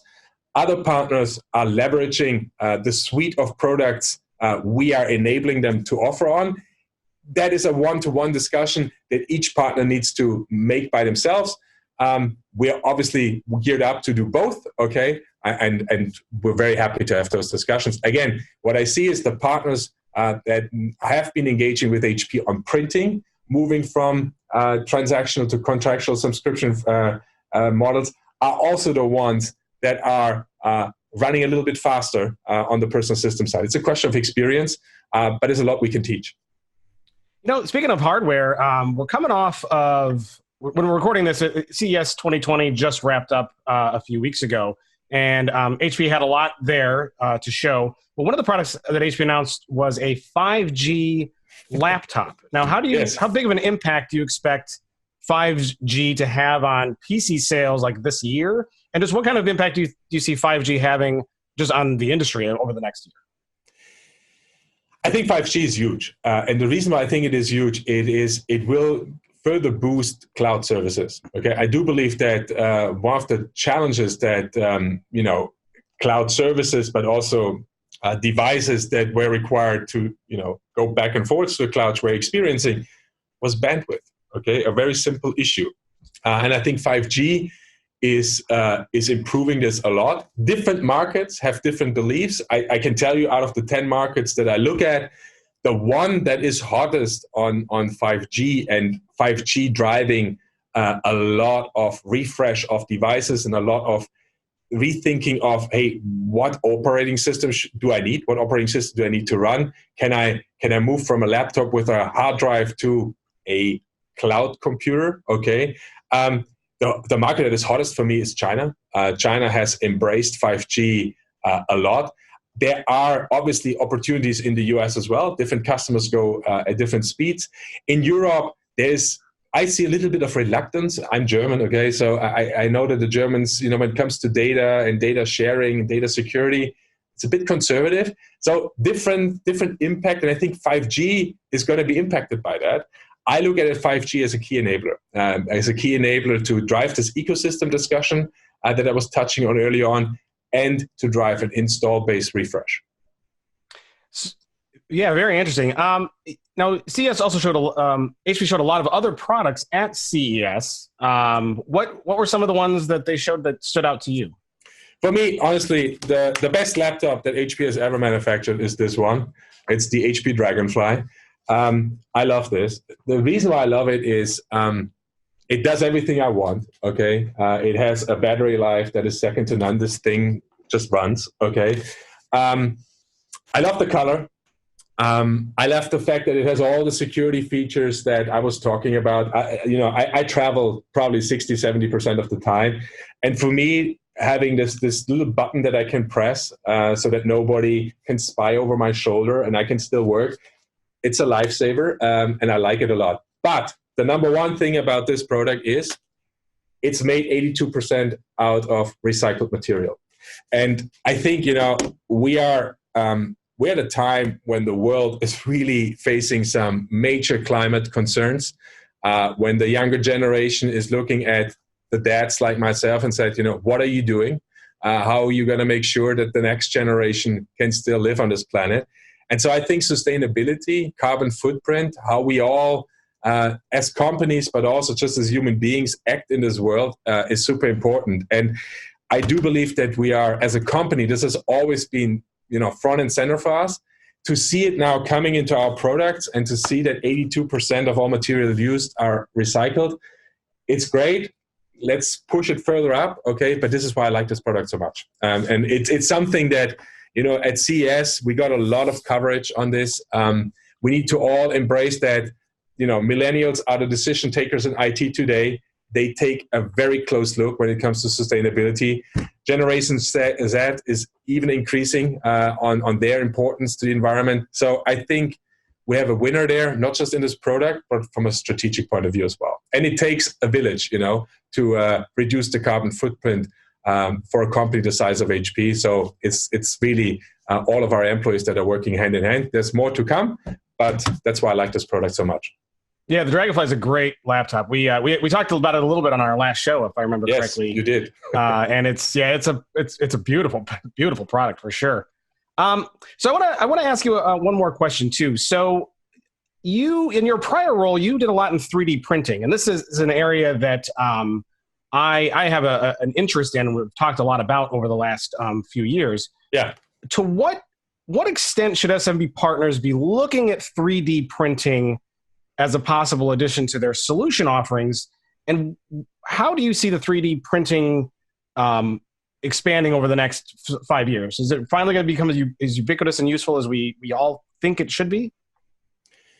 Okay, so I get this question a lot. Okay, I get this question a lot from partners in our core business. Hey, Christoph, how can I participate in 3D printing? So my answer, I'll give you the same answer. Okay, the first thing is, sure, you can participate in 3D printing. That's interesting. But what is fascinating is to participate in digital manufacturing. So 3D printing is one chapter of a digital manufacturing disruption. And in digital manufacturing, what we're really talking about is not so much 3D printing. We're actually talking about applications. How can you look at an application that is today manufactured in an injection molding or in a CNC kind of environment, and how can you redesign that application to be printed and look completely different than the 2D designed application? When you have that figured out, then all of a sudden a new world opens. Because the new world that opens now is that you don't manufacture that part and ship it. You ship the electronic design of that part and you print it where you require it. And so that now enables a whole new world of digital workflow, digital factory workflow, that for a lot of our partners is a superb opportunity to participate. So my answer is, if a partner of ours today has a strong customer base that is manufacturing minded, then I think it makes perfect sense to invest into digital manufacturing. The role that HP plays in digital manufacturing, that entire workflow is digital. But at the very end, because we're talking about manufacturing, you need to have a physical output. And that physical output will be printed on an HP printer or on a 3D printer, okay? We still have to compete to make sure it's an HP printer. But that's the unique role that we play. And from an R&D point of view within HP, I'm super delighted where we are on the printing side. What we've started to do is invest a lot more in these workflow capabilities. And we've obviously changed the nature of partnerships that we have. We are today talking to software companies. We have a very strong alliance with Siemens, for example, who owns some of these software and suite of products that are managing a factory workflow. And because of that, we're also engaging with their channel partners. But that's how I would define the opportunity. Happy to talk to any partner, but I want every partner to understand 3D printing is interesting, digital manufacturing is fascinating, and if you really want to get involved with us on digital manufacturing. Absolutely. Very, very cool stuff. I think that kind of wraps most of the questions that we kind of had for you about these particular topics.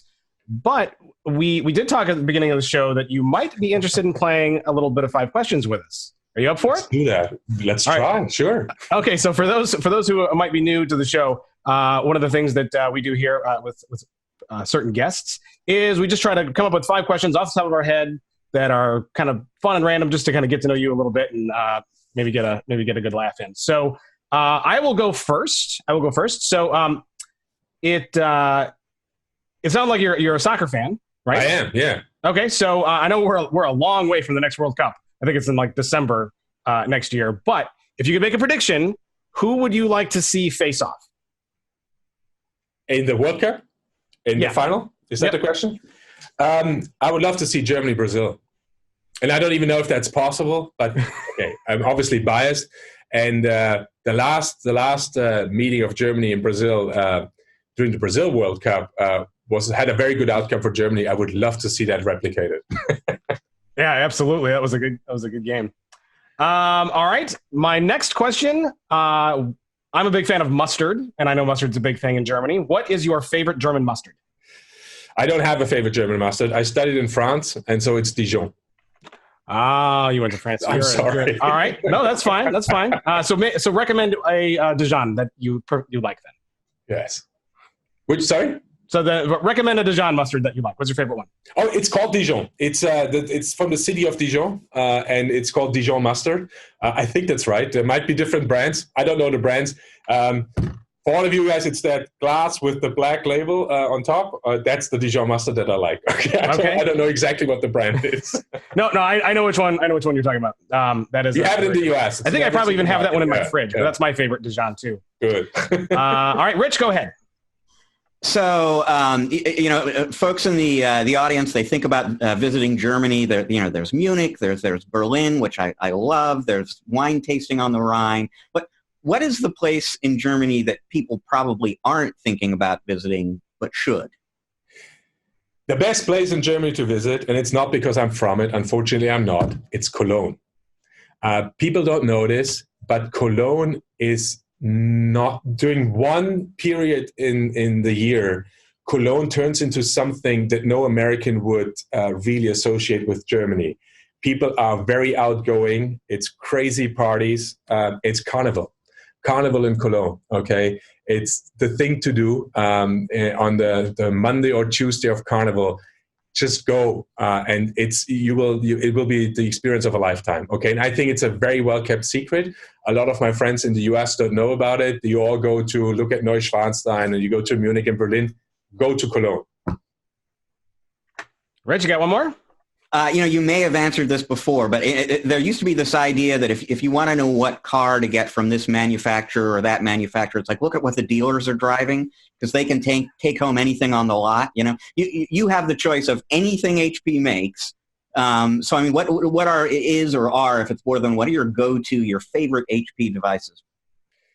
The first one is actually not a device, it's a program. I love Instant Ink. I love the value proposition, and that, I pay $2.99 a month and I get 50 pages. And if I go over the 50 pages, I still pay the same price that is part of the $2.99 program.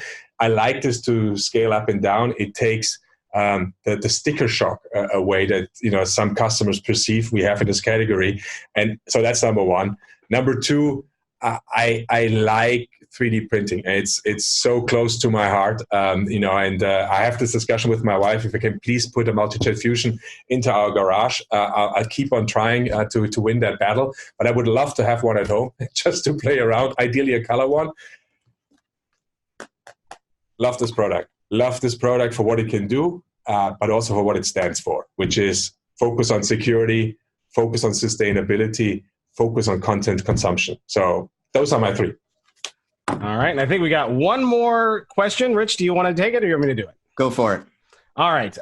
You said you subscribed to Disney Plus for your kids so they could watch The Mandalorian. Did you happen to watch it too? I watched it. Of course I did. Yeah. It's great. All right. Which of the 8 episodes they had out was your favorite? Or maybe your favorite scene from The Mandalorian? My favorite scene was when the Mandalorian was fighting this little rhino that came out of that cave, because I loved the rhino, the way it was designed. It looked so wild. I was like, okay, this is so creative, the way this rhino was designed. It's probably not a rhino, it's just how I refer to it. But how he was fighting that was my favorite scene. It was also a very good one. That was also one where little baby Yoda put his hand up. Yeah, I was sitting in the background and helped him out. Exactly. Yeah, that was super cool. All right, well, that was 5 questions. Thank you for playing along. I'd like to thank Christoph Schell for joining us and talking with us today about all of these different new things going on at HP. And hopefully we'd love to have you back someday. Anytime. I love it. Rich, Matt, thanks a lot for your time, and thanks a lot for the questions, okay? Hope to see you soon. Absolutely. All right, well, we're going to take a break. When we come back, we're going to wrap up our show with some of our regular end-of-the-show features. I got a tech pick for you, got a museum pick, and Rich will detail what has been and what will be. Stick around for that. We'll be right back.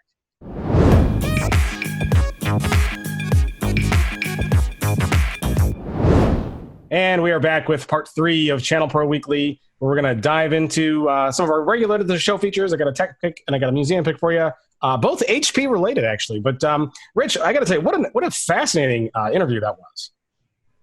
It was a very interesting conversation, and once again, we thank Christoph Schell for making time for us. And the timing was great because he's just on the job here. It's a pretty big shift, for HP and for him, and it was just really kind of interesting to get straight from the source the take on why they did this and what potentially it means. Yeah, and it's always great when we can get probably I'll see what you say, but I would argue this is probably our highest profile interviewee we've had so far as like level in a company at that size. Yeah, that's probably right. Yeah, and it's so great that here on ChannelPro Weekly we can still have a little bit of fun. So everybody knows we played a little 5 questions with him, as you saw. And what just a super fun guy to talk to. Very down to earth, very, very interesting. Obviously, very, very smart. Holy cow, that guy definitely knows the business and what he's doing. But it's cool that he could kind of be fun too.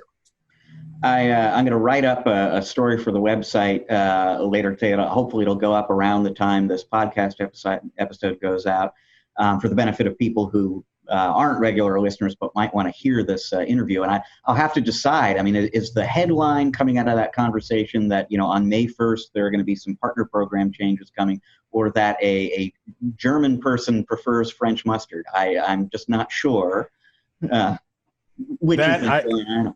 I tell you, that's controversial right there. I don't want to start an international incident in the European Union with this. So we got to be real careful how we talk about that. And Richard, you also noticed the movie Magic that I wore the same thing today that I did in the movie. So had your background been the same, we could have pretended that was live. You know what? I think I'm wearing the same thing pretty much. So. But your background's totally different. So there's no way we could have gotten away with it. But fun stuff. So thank you again for HP and for Christoph Schell for joining us. Love to have him back someday as we see how all of that evolves at HP and where that goes and all of their new commercial initiatives. So Dave is no stranger to my crazy collection of old hardware and gadgets and gear. For those who might be new to the program, and we might have a bunch of new listeners, new ears, new eyeballs today. I have a hobby, I guess you would call it. My wife calls it a disease. Dave's over there laughing. I have this inability to like throw anything electronic away. Like if it has buttons, takes batteries, or has a screen, and I've had it in my life, I probably still have it. I will be on American Hoarders someday, and I will seek psychiatric help, no doubt. But in the meantime, until that happens, Dave's holding up his silicon wafer there. Dave, you got to say something so the camera goes on it for those who are watching. Oh, absolutely. And just because you said it, sitting right beside me on my desk was a wafer chip, silicon wafer chip. And it's amazing, the stuff that we lay around us just because it's fun. And this one actually, in my hand, while it's only about 3 inches, gets cut up into about 50, 60 chips. But anyway, I'm with you, Matt. I'm a total supporter. Anytime you need support on something bizarre, I'm sitting there right beside you. Good. So when the intervention starts and my wife is on her roll to try to get all this crap out of the house, I'm going to fly over so you can defend me. But yeah, so I got all this stuff, and it's great. So we always pick one and we talk about it here on the show most weeks, and then I kind of usually do a tech pick about something new that usually is related to it in some way. So I got a fun one. If you're watching on YouTube, pardon me while I pick it up. It's kind of big. And if you're listening at home, this is my tech pick, and this is HP themed because Mr. Christoph Schell from HP was here. So this is my museum pick, and it's huge, obviously. So what I'm holding up here, can't hold it up.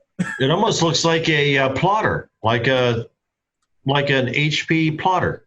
It is an HP printer, but not any old HP printers. This one, I'll be surprised if you guys know what this is. This is HP's Presto printing mailbox. Have you ever heard of the Presto printing mailbox, either one of you? I cannot say I've ever heard of this. Oh, you'll find this absolutely fascinating. So, so for those who are listening, this is a white inkjet printer, circa 2010-ish, maybe 2000. I don't know, time flies, 2009, somewhere in that particular time range. But this was sold for a very, very specific market. So this was actually aimed at seniors. So imagine 10 years ago, and even a lot of seniors today are not very technologically inclined. They don't. Now, these days, a lot of them might have smartphones. Not all do, but back then, there were really a lot of smartphones just in general. And seniors weren't really big into adopting PCs, but family wanted ways to send pictures and keep them connected in some way. So that's where the HP Presto printing mailbox came into place. I'm not 100% sure if Presto, I think Presto was its own service, but the printer itself was manufactured by HP. So it wasn't like an HP company. I don't know if they ended up taking it over at some point, but the printer itself was an HP printer, and then the service was provided by Presto. But what was the service? So this printer on the back had a phone jack on it. So you would the family member, the son of grandma, would set up a Presto account, pay for the service, and then connect this printer to it. And this printer would sit over in grandma's house or at the home or wherever she was, or he or she, grandpa too. Grandpas like getting stuff too. And they wouldn't have to really do anything other than change an ink cartridge on occasion. But then family and friends would get an email address. And what you would do is you would write an email, send an email, and you could attach a picture or pictures to this email. And then the Presto printing mailbox on occasion would dial out, connect to the service, and then print whatever was sent. So it starts to sound like a fax machine. Kind of like a fax machine, but it didn't have to. But it was. Well, fax wasn't very, very good with printing photos, right? If I think about it, it wasn't really for that. I guess you could have done a fax machine, but this was generally going to be a little bit more picture friendly, easier to use. There's really no buttons on this thing at all, except for a power button and a volume and a stop, and that's it. But you could also set it up where there was different services that the Presto company offered that it could print Every day it could print news stories from a site. It could print Sudoku puzzles once a day. They had all of these different things you could also add in. But the main idea was that anybody could write to grandma specifically in an email form. And another reason why they didn't use fax, because if you also think about it, this is a consumer play, obviously. A lot of consumers never owned fax machines, right? And so in order to really send a fax, especially 10 years ago or 9 years ago, wherever this was, you would have needed to have a fax machine.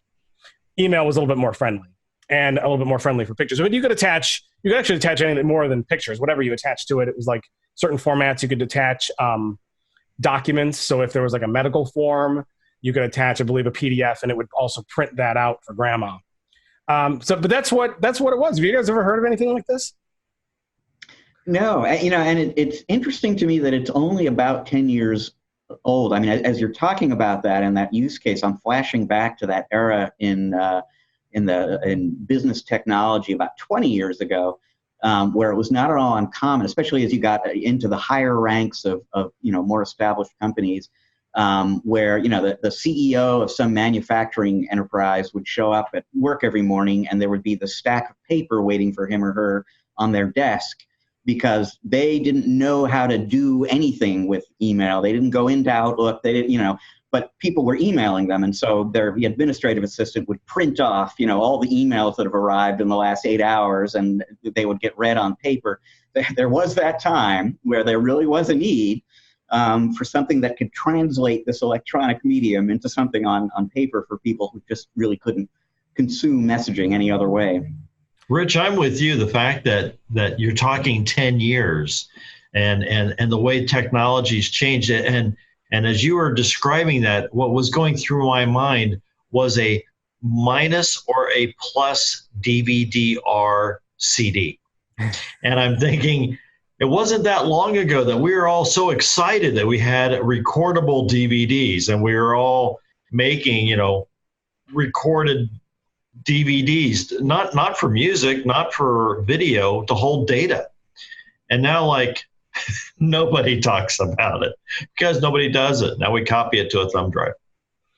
Yeah, funny you mentioned that. And my new desktop, this is the first desktop I've ever built. I didn't put a DVD or drive in it. It's really weird.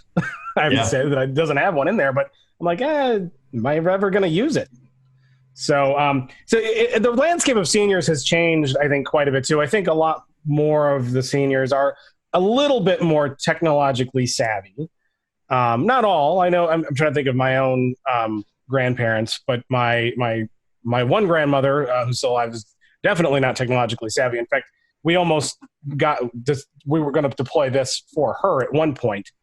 But my other grandmother, she has a smartphone, and you can text her stuff and pictures, and we kind of do that. So the need for a product like this is not as prevalent today as it used to be. I also found out something very interesting about this printer, though. This was the first inkjet printer that I saw. Now, Dave, little quiz. How what kind of cartridges would you see in an inkjet printer, especially back then? What would you have seen? Inkjet cartridge. Right, an inkjet cartridge, but there would have been how many? 4. Probably well, 4. Okay, at one time there was only 2. 2, so right? One time you had the black and then the color.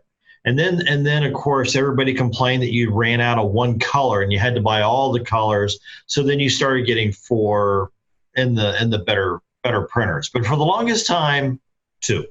Right, it was a black and then it was color. Well, this one only has, let's see if I can get it in front of the camera here. Oh my gosh, it's so big. Sorry, guys. This one only takes 1 color cartridge. It might have gotten kind of black there, dark, sorry. But it only used 1 color cartridge. And using that, I guess it would mix all the colors to make black. So that was one of the reasons why, this thing burned through color inkjet cartridges like crazy. And that was one of the big complaints that I remember about this particular product was that it was great. The photo quality was okay, but it would burn through color inkjet cartridges really fast because you had to use the color for everything, including black, which used all of the colors. So you can imagine how that would have been not fun, especially when color inkjet cartridges were, what, $30, something like that, or $40 maybe. So every time you printed something, it made the sound of a cash register. Right, and the fact that it's noisy and it sounds like a demon from hell is also a big reason here. But I always thought it was really interesting. Is the only inkjet printer I ever saw that didn't have a dedicated black cartridge, which was really, really weird, I have to say. But a fun product to have. Now, you could also ask me, Matt, why do you have this particular thing? And we know better. Yeah, just you don't want to ask. You don't want to ask. The fact of the matter is that I have one, and I'm not getting rid of it because it's such a weird one to have, and I've been sitting on it for a while, wanting to bring it on to talk about it. And there you go. So that was then. Now I think about today. The need for something like this is still out there. The Presto service doesn't exist anymore, as far as I know. I was trying to do some research online and see if it was still around or if it was still supported. I don't think it is.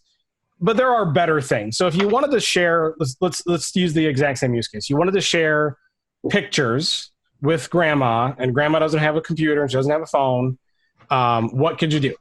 So there are a lot of cloud-connected photo frames that you could use, right? And that's one. So those are like, they hook up to the internet. So you have to assume that wherever grandma is, that she has internet, that's one of the nice things about the Presto is Presto didn't require internet because the assumption is that anybody that old would have a landline phone. These days, like, not many people have landline phones. But the cloud-connected ones, you can connect those to the internet, and then you like upload pictures to a share, and the photo frame kind of just shows pictures. But what if you still wanted the same thing? What if you wanted to be able to print stuff for grandma? Well, that functionality is actually far more embedded in the modern day printers than it was back in the day, because printers themselves hook up to the internet. You can now print from mobile phones. You can print from devices. Most printers in their software have, like, you can set up an email address just like this that you can send email to and print. So you just take a printer, any new modern day printer that supports this stuff, throw it in grandma's house, connect it to the internet, assuming she has internet, and then you can just start printing stuff off all you want.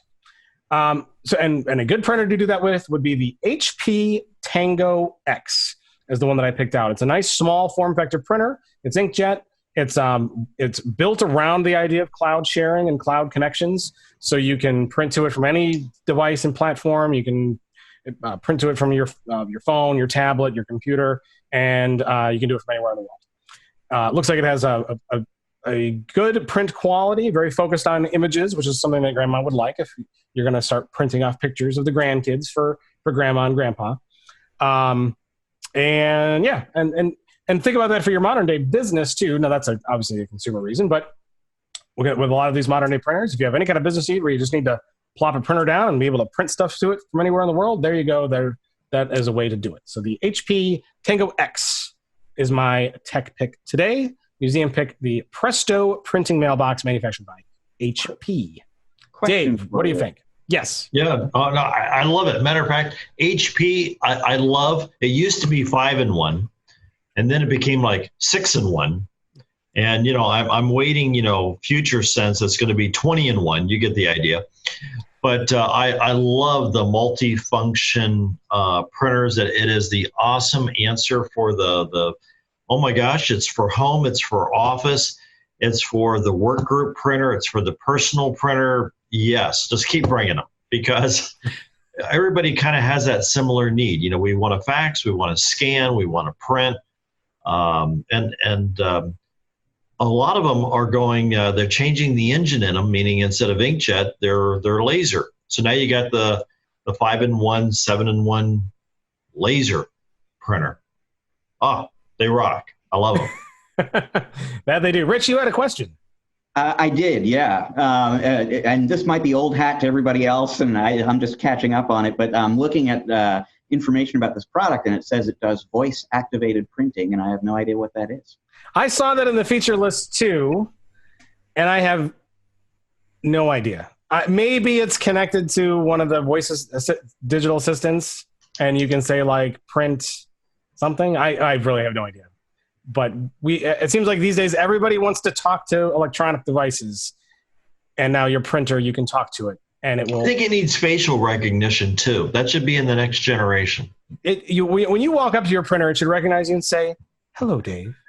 And then when you go to print, when you press the print button, it should say, "I'm sorry, Dave. I can't let you do that." That's right.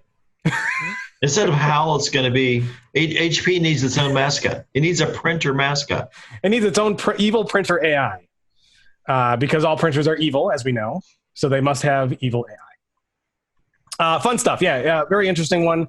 For those who are wondering, the Presto service back in the day, if I remember correctly, was $15 a month, which is also another reason why I think it didn't last as long as it maybe should have or wasn't deployed to us, because it was kind of expensive for what it really was.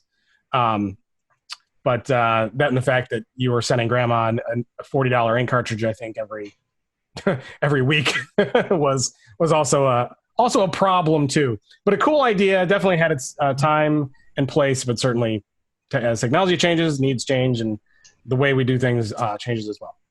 So that's a fun one. All right, Rich, why don't you tell us what we might have missed, courtesy of Mr. James Gaskin, and if you could throw on your big giant hat and grab your crystal ball, you could tell us what we might see in the future.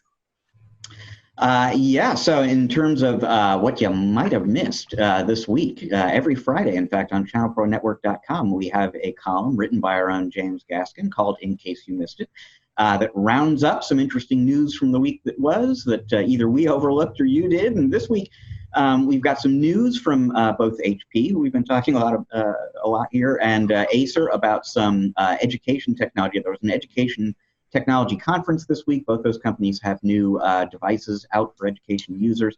VMware this week bought Nyanza to add some artificial intelligence network analytics capabilities to the platform, which is kind of interesting. And James will also have some thoughts for you on a new outrage, yet another outrage in the world of service animals on aircraft. This one, we'll just give you a hint, is cold and sudsy. So check out that column to learn a little bit more about that. Now, looking up ahead next week, quite honestly, it's going to be a little bit slow from a conference standpoint. IOTSA, who we have talked about before, the IoT Security Solutions Association, is doing its first show of the year, and I'm pretty sure our own Joel Zaidspinner will be there. So that'll be interesting. And then CPX, which is kind of a big cybersecurity show, is going to be taking place in New Orleans. A little bit of product news coming here or there next week, and the place to keep track of all of it is ChannelProNetwork.com. Absolutely. Dave, now your service animal that you bring on airplanes it's the horse that you beat with the stick, right? And you should really see what it's like trying to get it in the chair. Yeah, well, it's a big horse. I've seen it. It's purple and black and blue, but so it's undeniably yours. But do you have to buy it 2 seats, or does the airline kind of? I'm going to get hate emails from. And folks, I am totally kidding. Everybody knows that I'm not being serious. I hope. That's right. My horse is not really black and blue. That's awesome. Yeah, awesome. Well, Dave, thank you so much for being here and being a guest host with us again. It's always just awesome to have you on. Thanks, guys. It's always great. And for people who want to learn, I know you mentioned at the top of the show, why don't you go ahead and mention again, people want to learn more about you and your social channels, where can they go? Absolutely. So the key place to go is daveseibert.com. It is spelled SEIBERT. So daveseibert.com. You can find out my community involvements and find some place that we will connect and chat together. I look forward to it. Very awesome. If you want to follow Channel Pro Network, our website is channelpronetwork.com. Go there each and every day. Set it as your homepage. We have news stories, resources, articles, insights, all kinds of stuff, videos and stuff coming on that site each and every day, all day, without it stopping. So you definitely need to be there to stay on top of everything. If you want to subscribe to Channel Pro Weekly, I mentioned how to do it, but we're on Apple Podcasts, we're on Google Podcasts. We're at pretty much anywhere podcasts are aggregated. You can go to any show sheet, and you can get just a generic RSS link you can throw in your podcast reader. A little warning to those who have been subscribed to the audio podcast for a while. We are looking, maybe Rich can comment on this in a second. We're looking at changing podcast hosts. So we are pretty confident that we can do this without interruption, and you shouldn't notice. but there's always a chance things could go wrong. So definitely keep an eye on our social channels. ChannelPro, we're on Twitter. We're at ChannelPro SMB on Twitter. We're ChannelPro Network on Facebook. That's our Facebook page. Keep an eye on those, especially if you go a week or two and you don't see a new episode. We will definitely post on the site and on those channels. What if you need to subscribe to a different link or whatever, we'll make that available. Hopefully that will not happen, though. Rich, want to comment on that? No, this is very much in the works right now, work in progress. But just behind the scenes, we're evaluating alternatives, and there are some advantages from our standpoint in terms of data collection and reporting and stuff like that. So we're kind of interested in that. We just have to figure out a little bit about what it costs and so on and so forth. So my guess is it'll happen, and my guess is also that no one will ever know the difference except for a tiny fraction of our audience. That's my hope. Yeah. The other need is that we've been self-hosted since we started the show, and back in the day it wasn't really that big of a deal. But Dave, as you can imagine, if it was you start to get people listening, that's a lot of bandwidth, especially with 130 episodes out there. So that's another need that we want to kind of get it off our infrastructure and into a different kind of provider that can deal with just that kind of stuff. Yet another transition into the cloud. Right. Exactly. Another transition. There's always another one. And so hopefully nobody notices any problems or any difference, but just it's a warning. And just in case we pull the trigger, because we can do it anytime, that that if something goes wrong, keep an eye on the social channels and so that you can stay connected with us, because we don't want you to go anywhere. And I'm sure you don't want us to go anywhere either. If you want to send us an email, we love listener feedback. podcast@channelpronetwork.com is the email address. Send us a note there. Of course, hit us on any of the social networks that we talked about. We're on LinkedIn too. We're ChannelPro Network on LinkedIn. You can get us there. And of course, if you like to watch, we are on YouTube. So hit the subscribe button and then the bell. And that way you can subscribe on YouTube. And I know, Rich, a couple people have asked that it'd be kind of nice because the long form show, this is really an audio podcast that we record video version. But we definitely have some people who I think might want us to cut out little snippets here and there and post those as the videos that are the interviews, the more interesting parts. Maybe we should do something like that. Sure. Yeah, I think that'd be kind of fun. So something we'll talk about. So maybe we'll have some other shorter videos that we can point to on YouTube that you can, if you want to just see just the interview or whatever, you don't have to do the whole show. But definitely recommend you subscribe to all of them, because you should, and because you want to stay connected to us, and because I'm going to just leave it at that, Dave. Because Dave, thanks again for being here. I really appreciate it. We will hopefully see you on again in a future episode. Thank you, Matt. Thank you, Rich. And thank you, everyone, for listening. This has been episode 131. We will see you all next week.